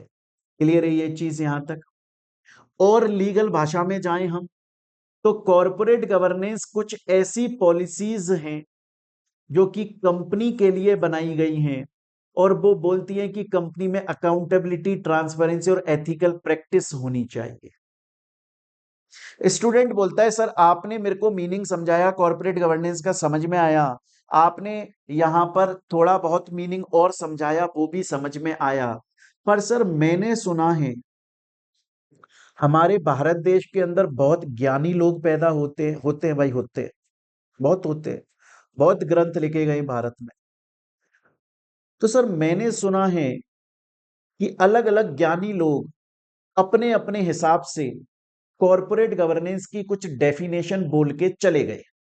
हाँ जी, कुछ बोल के चले गए। हालांकि कॉर्पोरेट गवर्नेंस का मीनिंग हमें क्लियर हो गया जो आपने मुझे समझाया, पर डेफिनेशन जो लीगल सेंस में बोलकर गए वो कौन कौन थे? बहुत सारे लोग थे। उनमें से एक तो नोबल लेरिट एंड ये मिल्टन फ्रेडमैन था, है ना। उसके अलावा एड्रियन कैडबरी कमिटी थी, एक बंदा था, उसने कमिटी बनाई थी, नारायण मूर्ति की कमिटी। ये कॉर्पोरेट गवर्नेंस के बारे में बोलकर गए, बोल के एट द एंड सब कुछ सेम ही गए। क्लियर है ये चीज यहां तक? स्टूडेंट बोलता है सर मुझे यहां तक की बात समझ में आ गई, पर सर मेरे को आपसे एक प्रॉब्लम है। अब मैंने कहा यार अब क्या प्रॉब्लम है तुमको? बोला सर आपने बोला था कि जब आप हमें कोई टॉपिक पढ़ाओगे तो प्रीवियस ईयर के क्वेश्चन साथ में करवाओगे, तो करवा देते हैं। देखिए हालांकि हमने स्टोरी में एग्जाम्पल में कॉर्पोरेट गवर्नेंस का बहुत सारा पार्ट पढ़ा, पर अब जब हमने थ्योरी स्टार्ट करी पढ़ना, अभी तक हमने सिर्फ इतना सा देखा कॉर्पोरेट गवर्नेंस क्या होता है। और सिर्फ इतनी सी बात से प्रीवियस ईयर में अगर आप देखोगे तो करीबन 8 से 9 क्वेश्चन आ चुके हैं। मैं एक बार ये सभी क्वेश्चन आप लोगों को यहां पर सॉल्व करवा देता हूं। सॉल्व करना जरूरी है क्वेश्चंस को, और इनमें से पहला क्वेश्चन सबसे ज्यादा इंपॉर्टेंट है। क्वेश्चन पढ़ो पहले। क्वेश्चन बोल रहा है कॉर्पोरेट गवर्नेंस का मीनिंग क्या होता है एज पर renowned exponents in this field. वो ये बोल रहे हैं कि कॉर्पोरेट गवर्नेंस का मीनिंग क्या होता है आप ये बताइए, लेकिन अपने मन के हिसाब से मत बताइए। कॉर्पोरेट गवर्नेंस का मीनिंग क्या होता है आप एक्सपर्ट लोगों के हिसाब से बताइए, जो अपनी बात बोलकर गए थे कॉर्पोरेट गवर्नेंस के लिए। उन एक्सपर्ट लोगों को ध्यान में रखते हुए बताइए कॉर्पोरेट गवर्नेंस का मीनिंग क्या होता है। और वो जो बोलकर गए थे कॉर्पोरेट गवर्नेंस का मीनिंग, आप उसको कितना सपोर्ट करते हो? क्या आप उनकी बात को सही मानते हो? तो बोलो मैं स्ट्रांगली एग्री करता हूं। कम सही मानते हो तो मैं एग्री करता हूं। थोड़ा और कम सही मानते हो तो हाँ थोड़ा बहुत एग्री करता हूं। और सही नहीं मानते तो मैं डिक्लाइन करता हूं इनकी बात को। क्वेश्चन बोल रहा है कॉर्पोरेट गवर्नेंस का मीनिंग एक्सपर्ट लोगों के हिसाब से बताओ। कॉर्पोरेट गवर्नेंस का मीनिंग एक्सपर्ट लोगों के हिसाब से बताओ, और फिर सजेस्ट करो कि क्या वो सही बोलकर गए कि नहीं गए। तो देखिए, एक तो था मेरे प्यारे बच्चों पार्किंसन, जो 1994 में आया। वो क्या बोल के गया? The process of supervision and, मतलब कॉर्पोरेट गवर्नेंस क्या होता है? कॉर्पोरेट गवर्नेंस एक प्रोसेस होता है जिसके अंदर कंपनी को सुपरवाइज किया जाता है, जिसके अंदर कंपनी को कंट्रोल किया जाता है, कंपनी के जो मैनेजमेंट एक्टिविटीज हैं उनको सुपरवाइज और कंट्रोल किया जाता है, ताकि कंपनी के शेयर होल्डर्स का फायदा हो सके। हाँ, इस बात से तो हम स्ट्रांगली एग्री करते हैं, पार्किंसन कुछ गलत बोलकर नहीं गया था। इसके अलावा फिर और कौन था?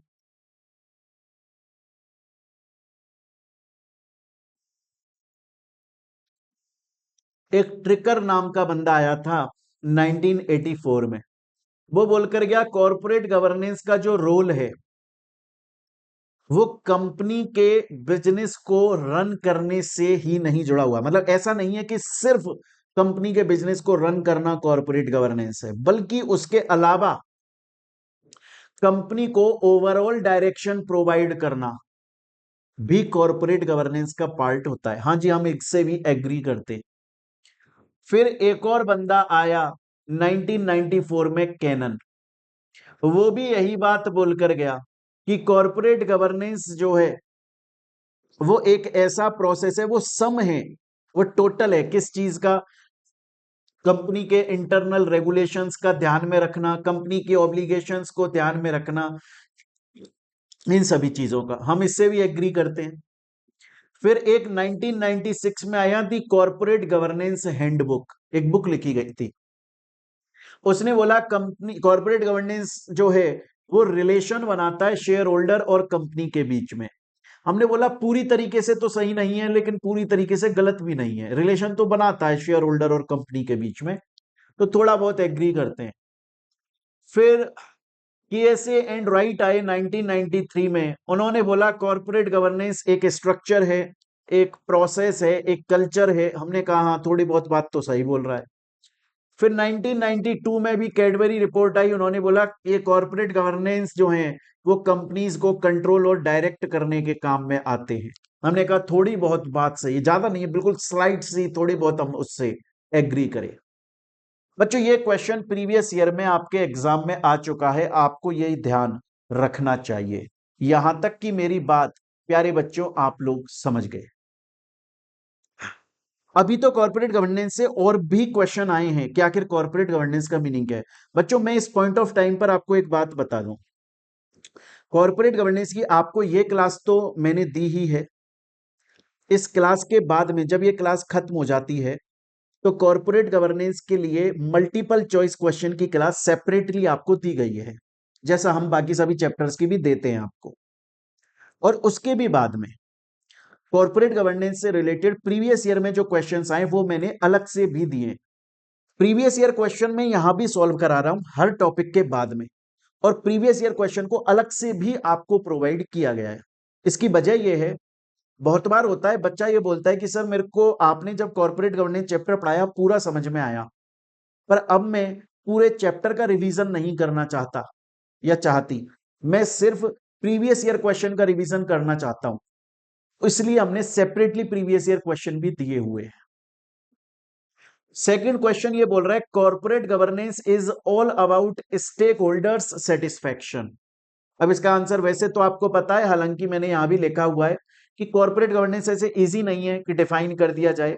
हालांकि कॉर्पोरेट गवर्नेंस जो है वो एट द एंड ये बोलता है कि कंपनी से कोई भी बंदा जुड़ा हुआ है उसका लॉस नहीं होना चाहिए। देखो आप एक चीज समझिएगा, दो शब्द होते हैं बच्चों, एक शब्द होता है स्टेक होल्डर और एक शब्द होता है शेयर होल्डर। इन दोनों में डिफरेंस होता है। शेयर होल्डर वो होता है जो कंपनी के अंदर शेयर होल्ड करता है, बस बस। स्टेक होल्डर वो होता है कोई भी इंसान जिसका स्टेक, जिसका इंटरेस्ट कंपनी से किसी ना किसी सेंस में जुड़ा है। अगर कंपनी का कोई मेंबर है वो कंपनी का स्टेक होल्डर है, शेयर होल्डर भी स्टेक होल्डर है। बाहर की पब्लिक भी कंपनी की स्टेक होल्डर है, क्योंकि वो हो सकता है सोच रही है, अभी तक उसने कंपनी में इन्वेस्ट भी नहीं किया पब्लिक ने, पब्लिक सोच रही है इन्वेस्ट कर दूं क्या, तो स्टेक होल्डर तो है। गवर्नमेंट स्टेक होल्डर है, bank financial institution stakeholder है, इवन आपका कॉम्पिटिटर भी आपका स्टेक होल्डर है। तो कॉर्पोरेट गवर्नेंस बोलता है कि स्टेक होल्डर्स का ध्यान रखो, और इसी बारे में क्वेश्चन आया है, ये हमने समझ लिया। हालांकि मैंने इसका, देखो बहुत बार क्या होता है, बच्चा मेरे से बोलता है कि सर आपने इसका आंसर तो हमें आता है, आपने अलग से आंसर क्यों दिया। वो इसलिए दिया क्योंकि बहुत बार आपके माइंड में ना आंसर क्लियर होता है, पर फिर भी आप ये बोलते हो यार मुझे आंसर आता तो है, मैं लिख नहीं पा रहा हूं, इसलिए वो मैंने यहां पे प्रोवाइड कर दिया। एक और क्वेश्चन आया है, corporate governance is a blend, blend मतलब mixture, blend of internal and external corporate governance. किस चीज का, टेक्निक का, मैकेनिज्म का, सिस्टम का, मेथड्स का। तो ये मैकेनिज्म का होता है, इसको याद रखिएगा, ये मल्टीपल चॉइस क्वेश्चन में आ जाता है। ये यहां पर मैंने इसका एक्सप्लेनेशन भी दिया हुआ है। नेक्स्ट बोल रहा है corporate governance is a form of, किस चीज की फॉर्म है, external regulation, government control, self regulation, charitable action. सबसे ज्यादा सूटेबल क्या है, सेल्फ रेगुलेशन। तो कॉर्पोरेट गवर्नेंस सिखाता है, वो ये बोलता है, कॉर्पोरेट गवर्नेंस ये बोलता है कंपनी से कि यार आप जो रूल्स रेगुलेशन फुलफिल कर रहे हो ना, इसलिए मत फुलफिल करो कि आपको डर लग रहा है कि अगर आपने रूल रेगुलेशन फुलफिल नहीं करी तो हम पेनल्टी लगा देंगे, इसलिए नहीं। इसलिए करो क्योंकि आपका मन बोल रहा है, कंपनी खुद बोल रही है कि हमें करना चाहिए कॉर्पोरेट गवर्नेंस फॉलो, सच में अच्छा है। मतलब बोलते हैं ना कि आप जब बाइक चला रहे हो तो हेलमेट इसलिए मत पहनो कि पुलिस वाला चालान काट लेगा, इसलिए पहनो कि आपकी सुरक्षा हो रही है, उसी वजह से self regulation. Corporate governance is all about stakeholder satisfaction, तो इसका ट्रू है, वो मैंने बताया था आपको। कॉर्पोरेट गवर्नेंस इज अ, कैसी अप्रोच है, टॉप डाउन अप्रोच है। क्योंकि कॉर्पोरेट गवर्नेंस बोलता है कि कंपनी के जो टॉप लेवल के लोग हैं ना, वो कुछ स्ट्रेटेजीज पॉलिसीज बनाते हैं जो कंपनी के लोअर लेवल के लोग भी फॉलो करते हैं, इसलिए टॉप डाउन अप्रोच है। कॉर्पोरेट गवर्नेंस को डिफाइन किया जा सकता है corporate compliance system used by the firm. ये एक कंप्लाइंस सिस्टम है जो कि फर्म्स कंपनीज यूज करती है। Eight which level corporate governance is more relevant, अभी अभी समझाया टॉप लेवल। यहां तक की बात मेरे प्यारे बच्चों आप लोगों को समझ में आती है। कंपनी के बेनिफिट्स क्या होते हैं ये भी हम लोगों ने यहां पर समझ लिए। देखो मैंने आपको एक बात बोला था, अगर आपके एग्जाम में क्वेश्चन आ जाए कंपनी के बेनिफिट्स या कंपनी के ऑब्जेक्टिव्स या कंपनी की नीड, आप इनमें से किसी में भी ये वाले पॉइंट्स लिखे आना, सब पर बेस्ट बैठते हैं। एग्जाम में क्वेश्चन आया व्हाट इज नीड, आप बेनिफिट्स वाले पॉइंट लिख सकते हैं। इसके बाद में नेक्स्ट है ऑब्जेक्टिव्स ऑफ कॉर्पोरेट गवर्नेंस, मैंने अभी अभी पढ़ाए थे आपको, बेनिफिट्स वाला ही ऑब्जेक्टिव्स होता है, बाकी अभी हमने स्टोरी में पढ़ भी लिए थे। इसके बाद में फिर मैंने बताया 3 मेन पिलर होते हैं, उसके अलावा बहुत सारे फीचर्स होते हैं बट मेनली 3 पिलर्स होते हैं। मेनली 3 पिलर्स कौन कौन से हैं? एक तो है अकाउंटेबिलिटी, जो ये बोलता है कंपनी के बोर्ड ऑफ डायरेक्टर जो भी काम कर रहे हैं उनके लिए उनकी जिम्मेदारी रेस्पॉन्सिबिलिटी बनती है कि आपने जो एक्शन लिया आप तैयार रहना, अगर उस एक्शन का कुछ गलत रिजल्ट निकला आपको जवाब देना पड़ेगा आपने ऐसा क्यों किया, क्योंकि आपके जो एक्शन हैं वो कंपनी के रिजल्ट पर जुड़े हुए हैं और कंपनी का रिजल्ट बहुत सारे पब्लिक को अफेक्ट करता है। ट्रांसपेरेंसी, क्लियरिटी होनी चाहिए, पारदर्शिता और एथिकल प्रैक्टिस। इससे रिलेटेड प्रीवियस ईयर में क्वेश्चंस आ चुके हैं। Corporate governance is about promoting fairness, क्या यह बात सही है? जी हां, आपको यही लिख के आना है। नेक्स्ट क्वेश्चन आ चुका है, कॉर्पोरेट गवर्नेंस क्या है और गुड कॉर्पोरेट गवर्नेंस की कैरेक्टरिस्टिक्स क्या है? 3 है, फेयरनेस, अकाउंटेबिलिटी, ट्रांसपेरेंसी। स्टूडेंट बोलता है सर यहां तक की बात समझ में आई। एक क्वेश्चन जो आया है वो बहुत इंपॉर्टेंट है, बड़े ध्यान से सुनिएगा। वो ये बोल रहा है नीचे 4 ऑप्शन दिए गए, इन 4 में से कौन सा ऑप्शन है जो इस लाइन पर फिट बैठेगा कि कॉर्पोरेट गवर्नेंस इज इंप्लाई करता है responsibility of chairman, board of director, chief executive. तो कौन सा फीचर है जो कि बोर्ड ऑफ डायरेक्टर, चेयरमैन की रेस्पॉन्सिबिलिटी के बारे में बात करता है? अकाउंटेबिलिटी। एक और क्वेश्चन आ चुका है, वो ये है businesses should conduct and govern themselves with ethics, transparency, accountability, जी हां। फेयरनेस, जी हां। कोड टू पब्लिक लाइफ, हाँ पब्लिक का भी फायदा करना है। आंसर होगा ऑल, सभी। मेरे ख्याल से मेरे प्यारे बच्चों यहां तक की बात आपको समझ में आई। अभी तक हमने सिर्फ इतना देखा कि कॉर्पोरेट गवर्नेंस क्या है, किसको अप्लाई होता है, किसको फुलफिल करना जरूरी है, इसके बेनिफिट्स क्या हैं, ऑब्जेक्टिव्स क्या हैं, इसके फीचर्स या पिलर्स क्या हैं, ये सब चीजें हमने देखे और इससे रिलेटेड प्रीवियस ईयर के क्वेश्चंस भी हमने सॉल्व कर लिए। मैंने आपको एक बात बताई थी कि बसंती ने गब्बर से पूछा था कि कॉर्पोरेट गवर्नेंस का लीगल फ्रेमवर्क क्या है। कॉर्पोरेट गवर्नेंस के बारे में कहां पर लिखा हुआ है कि यह सब फुलफिल होना चाहिए? कंपनीज एक्ट में लिखा है, सेबी के एलओडीआर रेगुलेशंस में लिखा है, आईसीएआई के बनाए हुए अकाउंटिंग स्टैंडर्ड्स में लिखा है, कुमार मंगलम बिरला की कमिटी के अंदर लिखा हुआ है। अब ये क्या बोलते हैं? उसके अलावा कॉर्पोरेट गवर्नेंस कब आया, कॉर्पोरेट गवर्नेंस कब आया और कॉर्पोरेट गवर्नेंस कब से कॉर्पोरेट गवर्नेंस का स्कोप बढ़ा, ये सब चीजें अब हम आगे पढ़ने वाले हैं। बड़े ध्यान से देखिएगा मेरे प्यारे बच्चों, बड़ा मजा आने वाला है। चलिए अब हम आगे कंटिन्यू करते हैं। देखिए हम बोल रहे हैं आखिर कॉर्पोरेट गवर्नेंस के लीगल फ्रेमवर्क 4 जगह पर लिखे हुए हैं।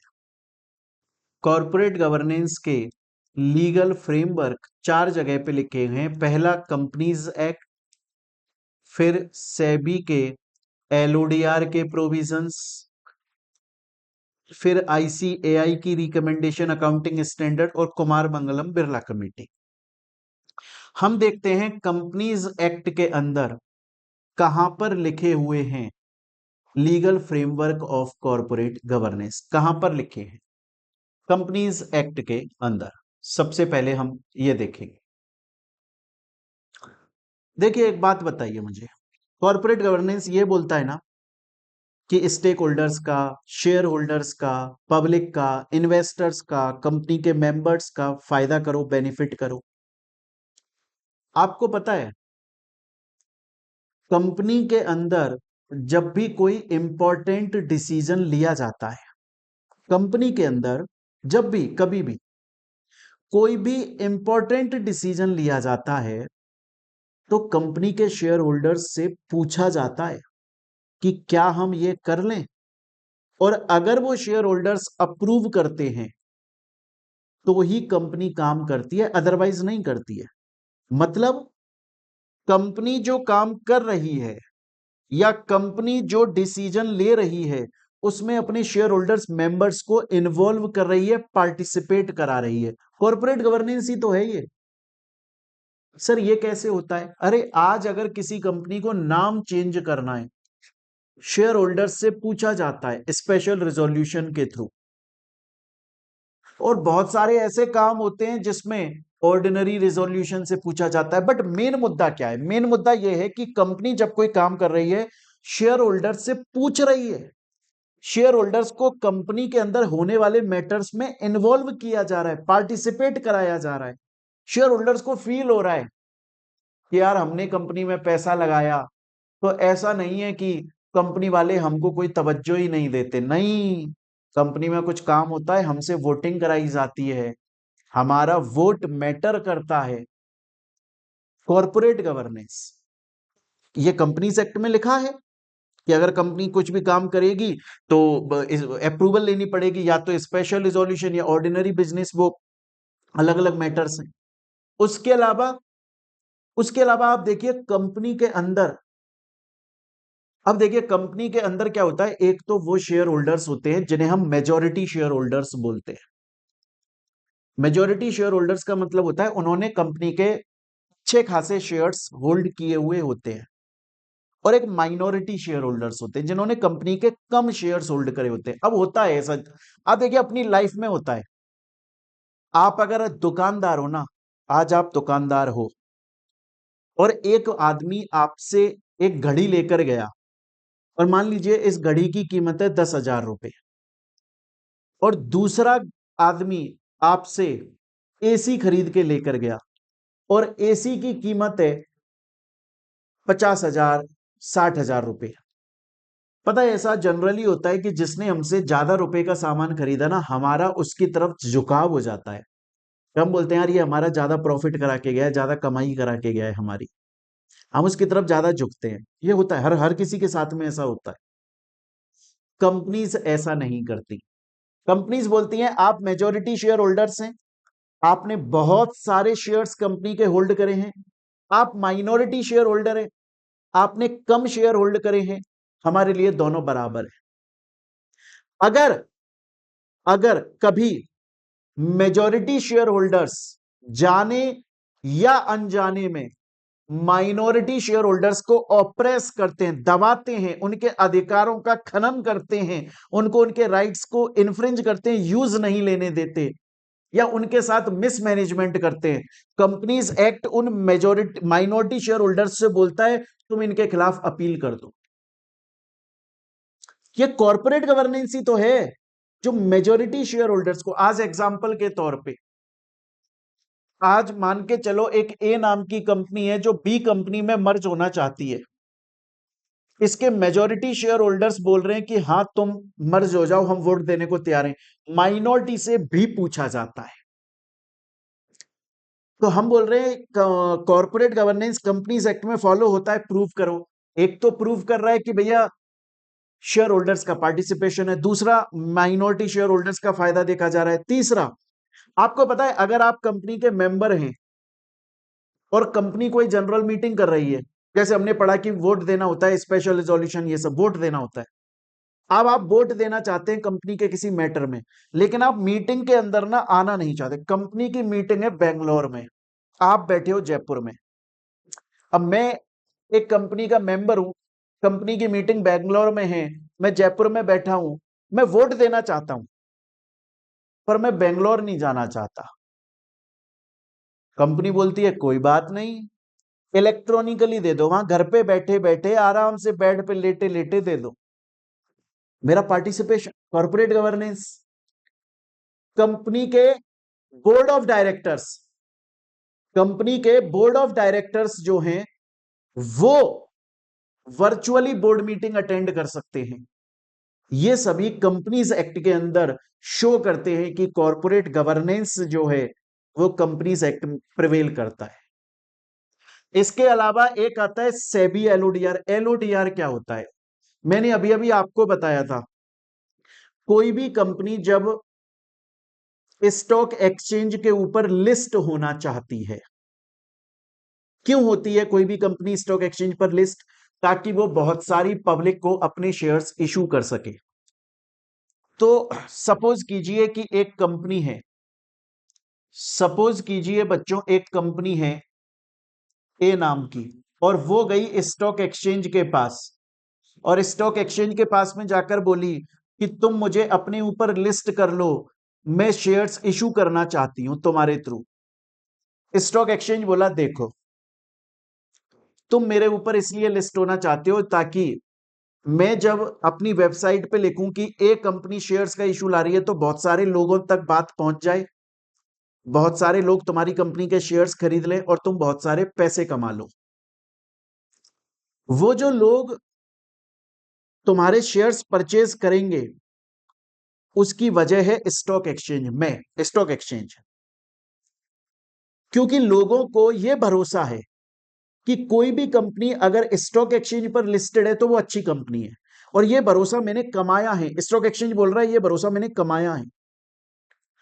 अब कल को तुम मेरे ऊपर लिस्ट होकर शेयर्स का इशू लेकर आते हो, कल को तुम मेरे ऊपर लिस्ट हो जाते हो स्टॉक एक्सचेंज पे और तुम शेयर्स का इशू लेकर आते हो, पब्लिक इन्वेस्ट कर लेती है शेयर्स में, लेकिन तुम फ्रॉड कर देते हो, तो पब्लिक का लॉस हो जाएगा। इसलिए जब भी कभी भी कोई भी कंपनी किसी स्टॉक एक्सचेंज पर लिस्ट होने के लिए आती है, लिस्ट होने के लिए आती है, तो उस कंपनी और स्टॉक एक्सचेंज के बीच में एक एग्रीमेंट बनता है। उस एग्रीमेंट के अंदर लिखा होता है कि इतनी सारी टर्म्स कंडीशन रूल्स रेगुलेशन है जो कि तुम्हें टाइम टू टाइम फुलफिल करनी पड़ेंगी। अगर तुमने फुलफिल नहीं करी तो तुम्हारे ऊपर पेनल्टी लगेगी। ऐसा क्यों होता है? क्योंकि स्टॉक एक्सचेंज बोलता है कि भैया देखो, इन्वेस्टर्स मेरे भरोसे पे तुम्हारी कंपनी में इन्वेस्ट करेंगे, तुम्हें यह एग्रीमेंट करना पड़ेगा। यह एग्रीमेंट कब होता है? जब वो कंपनी स्टॉक एक्सचेंज पे लिस्ट हो रही होती है तब, और जब तक लिस्ट रहेगी तब तक ये एग्रीमेंट वैलिड रहेगा। इसको बोला जाता है LODR, लिस्टिंग एग्रीमेंट बोलते हैं वैसे तो हम, लिस्ट होने वाला एग्रीमेंट। और जो रूल्स रेगुलेशंस होते हैं उसे LODR बोला जाता है, लिस्टिंग ऑब्लिगेशन डिस्क्लोजर रिक्वायरमेंट। कि तुम स्टॉक एक्सचेंज पे लिस्ट हो रहे हो, उसकी ऑब्लिगेशन है, तुम्हें डिस्क्लोज करने वाली रिक्वायरमेंट्स को फुलफिल करना पड़ेगा। अब आप देखिए, स्टॉक एक्सचेंज ने क्यों करवाया ये एग्रीमेंट? जब कंपनी लिस्ट होने के लिए आई तो स्टॉक एक्सचेंज ने एग्रीमेंट करवाया। क्यों करवाया? स्टॉक एक्सचेंज ने इसलिए करवाया ताकि कंपनी के माइंड में यह रहे कि कंपनी फ्रॉड ना करे, कंपनी पब्लिक का लॉस ना करे, वरना स्टॉक एक्सचेंज केस कर देगा। तो एट द एंड किसका बेनिफिट आया? पब्लिक का। तो आया ना कॉर्पोरेट गवर्नेंस।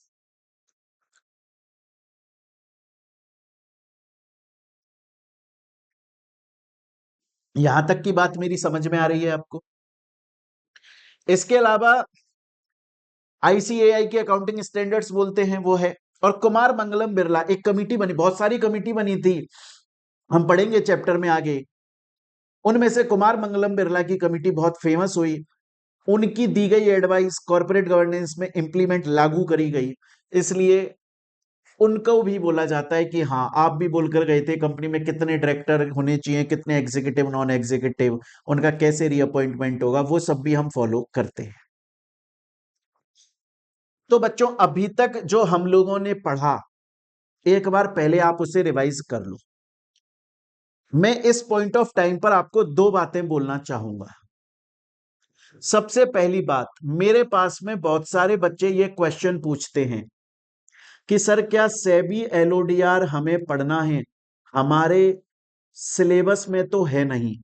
मैं उनसे बोलता हूं कि पढ़ना है, और ये आपकी गलत फहमी है कि आपके सिलेबस में नहीं है।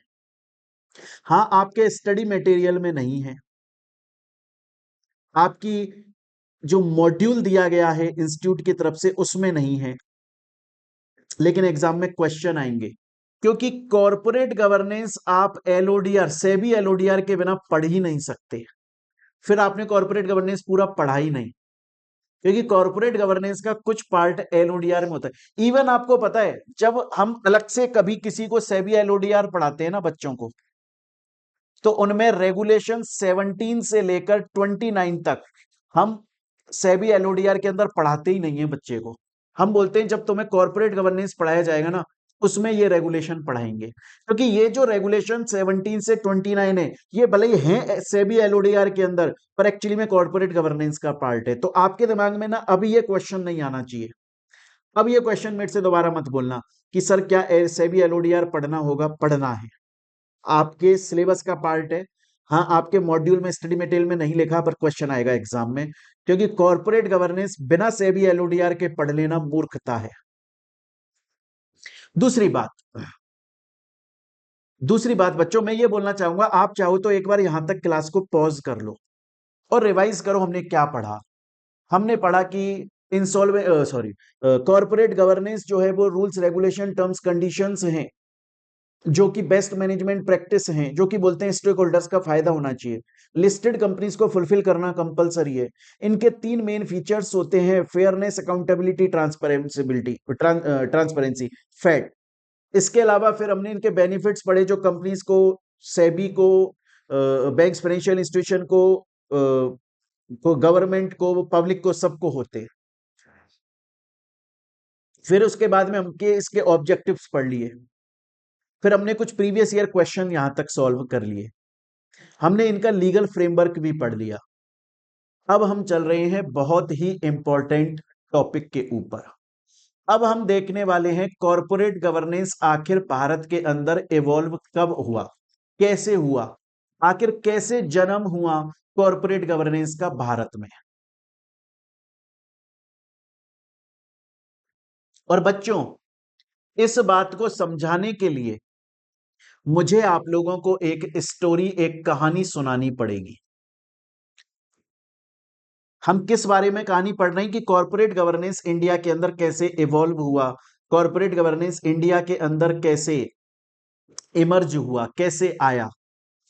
हम पढ़ रहे हैं कॉरपोरेट गवर्नेंस इंडिया के अंदर कैसे इमर्ज हुआ, कैसे इवॉल्व हुआ, कैसे इंडिया के अंदर कॉरपोरेट गवर्नेंस का आना हुआ। और इसको समझने के लिए हमें एक कहानी सुननी होगी। ये कहानी है दो लोगों के बीच की, जिसमें से एक है सोना और एक है बाबू। बाबू एंड सोना के बीच की कहानी है, वो हमें सुननी है। और जैसे ही आप ये कहानी सुन के कंप्लीट करोगे, आपको समझ में आ जाएगा भारत में कॉरपोरेट गवर्नेंस क्यों इमर्ज हुआ। एक बार की बात है प्यारे बच्चों,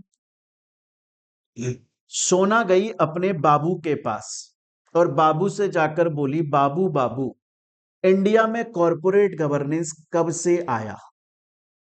बाबू बोला, सोना, वैसे तो कॉरपोरेट गवर्नेंस इंडिया में बहुत पहले से चल रहा है, लेकिन कॉरपोरेट गवर्नेंस का इंडिया के अंदर हल्ला, कॉरपोरेट गवर्नेंस के अंदर, इंडिया के अंदर कॉरपोरेट गवर्नेंस का बहुत ही सीरियस होना, इंडिया की गवर्नमेंट ने कॉरपोरेट गवर्नेंस को बहुत ज्यादा सीरियस लिया 2008 के बाद। हालांकि उससे पहले भी इंडिया के अंदर कॉरपोरेट गवर्नेंस चल रहा था मेरे सोना, लेकिन 2008 के बाद इंडिया की गवर्नमेंट बहुत ज्यादा सीरियस हो गई और कॉरपोरेट गवर्नेंस के लिए उसने इंडिया की गवर्नमेंट ने ऐसे रूल्स रेगुलेशन बनाए कि आज के वक्त पूरी दुनिया में सबसे बेस्ट कॉरपोरेट गवर्नेंस हमारे भारत में है। तो ये सोना बोली, बोला बाबू ऐसा क्यों? ऐसा क्यों कि 2008 से पहले इंडिया की गवर्नमेंट इतना ज्यादा सीरियस नहीं थी कॉरपोरेट गवर्नेंस को लेकर और 2008 के बाद में सीरियस हो गई? बाबू बोला, बोला सोना बेबी ऐसा इसलिए क्योंकि इंडिया में कॉरपोरेट गवर्नेंस को एक्चुअली में दो फेसेस में बांटा हुआ है, दो पार्ट्स में बांटा हुआ है। बाबू बोला सोना ऐसा इसलिए क्योंकि इंडिया के अंदर कॉरपोरेट गवर्नेंस को दो फेसेस के अंदर बांटा हुआ है, दो पार्ट्स के अंदर बांटा हुआ है। उनमें से एक पार्ट है 1996 से 2008 का, जिसे बिफोर सत्यम केस भी बोला जाता है, और दूसरा फेस है, दूसरा पार्ट है आफ्टर 2008। तो सोना को क्या समझ में आया प्यारे बच्चों? और ये सोना उस बाबू की, आपकी नहीं है भाई रे ना। सोना बोली, बोला बाबू बाबू ये कॉरपोरेट गवर्नेंस इंडिया में कब से है? बाबू बोला बहुत पहले से है, लेकिन इंडिया में कॉरपोरेट गवर्नेंस का हल्ला बोलबाला सीरियसनेस इंक्रीमेंट शुरू हुआ 2008 के बाद। बोला ऐसा क्यों? बोला ऐसा इसलिए क्योंकि इंडिया के अंदर कॉरपोरेट गवर्नेंस दो पार्ट्स में डिवाइडेड है, दो फेसेस में डिवाइडेड है। इसका एक फेस है जो 1996 से 2008 चलता है और दूसरा है जो 2008 के बाद चलता है। तो फिर सोना ने पूछा, बोला फर्स्ट पे फेस जो सत्यम केस तुम बोल रहे हो, मतलब वो क्या है? ऐसा क्या हुआ कि उसके बाद में फिर इंडिया की गवर्नमेंट इतना ज्यादा सीरियस हो गई और कॉरपोरेट गवर्नेंस को इतना बढ़िया तरीके से फॉलो करने लग गए कि आज भारत पूरी दुनिया के अंदर सबसे बेस्ट कॉरपोरेट गवर्नेंस को लेकर चलता है? ऐसा क्या हुआ? क्या है ये सत्यम केस? थोड़ा एग्जाम्पल से समझाओ। बाबू बोला ओके सोना बेबी, मैं आपको एग्जाम्पल से समझाता हूं। अब बड़े ध्यान से सुनिएगा एग्जाम्पल को। बोला देखो बात ऐसी है सोना, बात है 1986 की। 1986 के अंदर हमारे जो उस वक्त के प्राइम मिनिस्टर थे मिस्टर राजीव गांधी, वो इंडिया में नया नया कंप्यूटर का सिस्टम लेकर आए थे, नया नया कंप्यूटर का काम लेकर आए थे। कंप्यूटर 1986 में आया था भारत में। तो 1987 के अंदर हैदराबाद के अंदर दो भाइयों ने मिलकर एक कंपनी स्टार्ट करी जिसका नाम रखा सत्यम। उन दो भाइयों में से एक भाई का नाम था वी रामालिंग राजू, और हमें इसी भाई का नाम याद रखना है क्योंकि यही हमारी कहानी का मेन कैरेक्टर है। बोला 1987 में हैदराबाद के अंदर दो भाइयों ने मिलकर एक कंपनी शुरू करी जिसका नाम रखा सत्यम कंपनी, और उस कंपनी के अंदर कंप्यूटर और उसके पार्ट्स का काम किया जाता था। कंपनी बहुत प्रॉफिट में चलने लगी और अच्छी खासी कमाई करने लगी। अब हुआ ऐसा 1991 के अंदर भारत में एलपीजी रिफॉर्म्स आ गए, ग्लोबलाइजेशन आ गया भारत के अंदर। 1991 से पहले भारत का सिनेरियो क्या था कि भारत इंडिया से बाहर जाकर ट्रेडिंग नहीं कर सकते थे, व्यापार नहीं कर सकते थे, और बाहर के लोग इंडिया में आकर व्यापार नहीं कर सकते थे। लेकिन 1991 में जब ग्लोबलाइजेशन आया, एलपीजी रिफॉर्म्स आए, तो भारत के दरवाजे खुल गए। अब भारत के लोग बाहर जाकर और बाहर के लोग भारत में आकर ट्रेडिंग कर सकते थे। तो हुआ ऐसा कि जो बाहर के लोग थे ना, बाहर की जो बड़ी बड़ी कंपनीज थी वो इंडिया में आई, क्योंकि इंडिया की पॉपुलेशन बहुत थी। बाहर की फॉरेन की जो कंपनीज थी उनको ये पता था कि इंडिया में मार्केट तो है, लोग हैं, डिमांड है, अगर हम वहां पर जाकर अपना सामान बेचेंगे तो फिर लोग खरीदेंगे। लेकिन प्रॉब्लम हो रही थी। अब सपोज करो यूएसए की कंपनी जो भारत के लोगों को भारत में सामान बेच रही है, अगर वो यूएसए से प्रोडक्ट को लेकर आ रही है भारत में, तो कितनी कॉस्ट लग रही है उसकी। इसलिए हुआ ऐसा, कॉस्ट बढ़ रही थी, भारत के लोग खरीदने से हिचकिचा रहे थे कि यार ये तो महंगा है। और महंगा क्यों हो रहा था? क्योंकि वो विदेश से इंडिया में आ रहा था। भारत की कंपनीज बोली कि यार हमें इंडिया के अंदर ही अपनी मैन्युफैक्चरिंग यूनिट्स लगानी पड़ेंगी, ताकि हम भारत में इन्हें मैन्युफैक्चर करें और बेच दें। तो वो ट्रांसपोर्टेशन कॉस्ट कम हो जाएगी और भारत के लोगों को सस्ता लगेगा, वो खरीद लेंगे। तो इस वजह से बाहर की जो कंपनीज थी, उन्होंने इंडिया के अंदर इंडिया की जमीन, रियल एस्टेट खरीदना शुरू किया, क्योंकि उन्हें वहां अपनी फैक्ट्रीज, मैन्युफैक्चरिंग यूनिट लगानी थी। तो जब 1991 में ग्लोबलाइजेशन आया, फॉरेन कंट्रीज की कंपनीज इंडिया में आई, उन्होंने इंडिया की जमीन खरीदने लगे, तो जमीनों की प्राइस बढ़ गई। अरे वो जमीन जिसकी कीमत सिर्फ 2 लाख रुपए थी, वो 20 लाख रुपए की कीमत पे बिकने लगी। तो ये जो वी रामालिंगा राजू था, ये बोला अपन भी अब रियल एस्टेट सेक्टर में पैसा लगाएगा। तो इसने क्या किया, इसने सत्यम कंपनी से जितना पैसा कमाया था, वो पूरा प्रॉपर्टीज खरीदने में लगा दिया। और इतनी प्रॉपर्टीज खरीदी भाई, बहुत प्रॉपर्टीज खरीदी, अपने नाम पे खरीदी, अपने भाई के नाम पे खरीदी, अपनी कंपनी के एम्प्लॉयज के नाम पे खरीदी, और खरीदता रहा और इतनी प्रॉपर्टीज खरीदी कि कंपनी का पूरा पैसा खत्म कर दिया। लेकिन फिर भी माना नहीं, बोला अपन रुकेगा नहीं, अपन झुकेगा नहीं, अपन पुष्पा भाऊ है, अपन को और रियल एस्टेट में पैसा इन्वेस्ट करने का है। लेकिन पैसा था नहीं, जो सत्यम कंपनी से कमाया पूरा खत्म कर दिया इसने। तो अब इसने क्या किया, अब इसने अपनी सत्यम कंपनी के जो अकाउंट्स थे, उनमें फ्रॉड करना शुरू किया। कंपनी ने कमाया, कंपनी का ईयर एंड हुआ, कंपनी प्रॉफिट में चल रही है 5 करोड़ के, लेकिन कागजों में लिख दिया कंपनी ने अब की बार 500 करोड़ रुपए कमाए, कंपनी ने अब की बार 2000 करोड़ रुपए कमाए, कंपनी ने अब की बार 10 ब्रांच ओपन कर दी, सिर्फ कागजों में लिख दिया। रियल में ऐसा नहीं था, कंपनी लॉस में थी। अब हुआ ऐसा कि जब इसने अखबारों में यह बात फैला दी कि कंपनी, सत्यम कंपनी तो बहुत प्रॉफिट में है भाई, कंपनी के तो 500 करोड़ के प्रॉफिट हो रहे हैं, तो पब्लिक ने उनके ऊपर भरोसा करके दे दमादम इन्वेस्टमेंट किया। इसके पास में पैसा आया, इसने फिर प्रॉपर्टीज खरीदी। लेकिन एक दिन 2008 के आसपास ये कच्चा चिट्ठा खुल गया, ये कच्चा चिट्ठा खुल गया और गवर्नमेंट को पता लगा यार ये कितना बड़ा फ्रॉड हुआ। सेबी के कम से कम करोड़ों रुपए डूब गए सत्यम कंपनी के अंदर। तब गवर्नमेंट का मजाक बन गया, बोले यार वी रामालिंगा राजू 1987 में हैदराबाद के अंदर अपने भाई के साथ में कंप्यूटर का काम स्टार्ट किया सत्यम कंपनी के नाम से। 1991 में ग्लोबलाइजेशन आ गया और इंडिया के अंदर रियल एस्टेट जमीन की कीमतें बढ़ने लगी।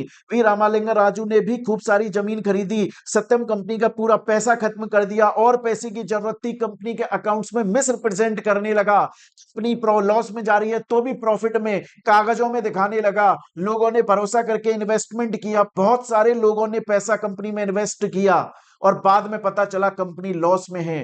भारत की सरकार का मजाक बन गया।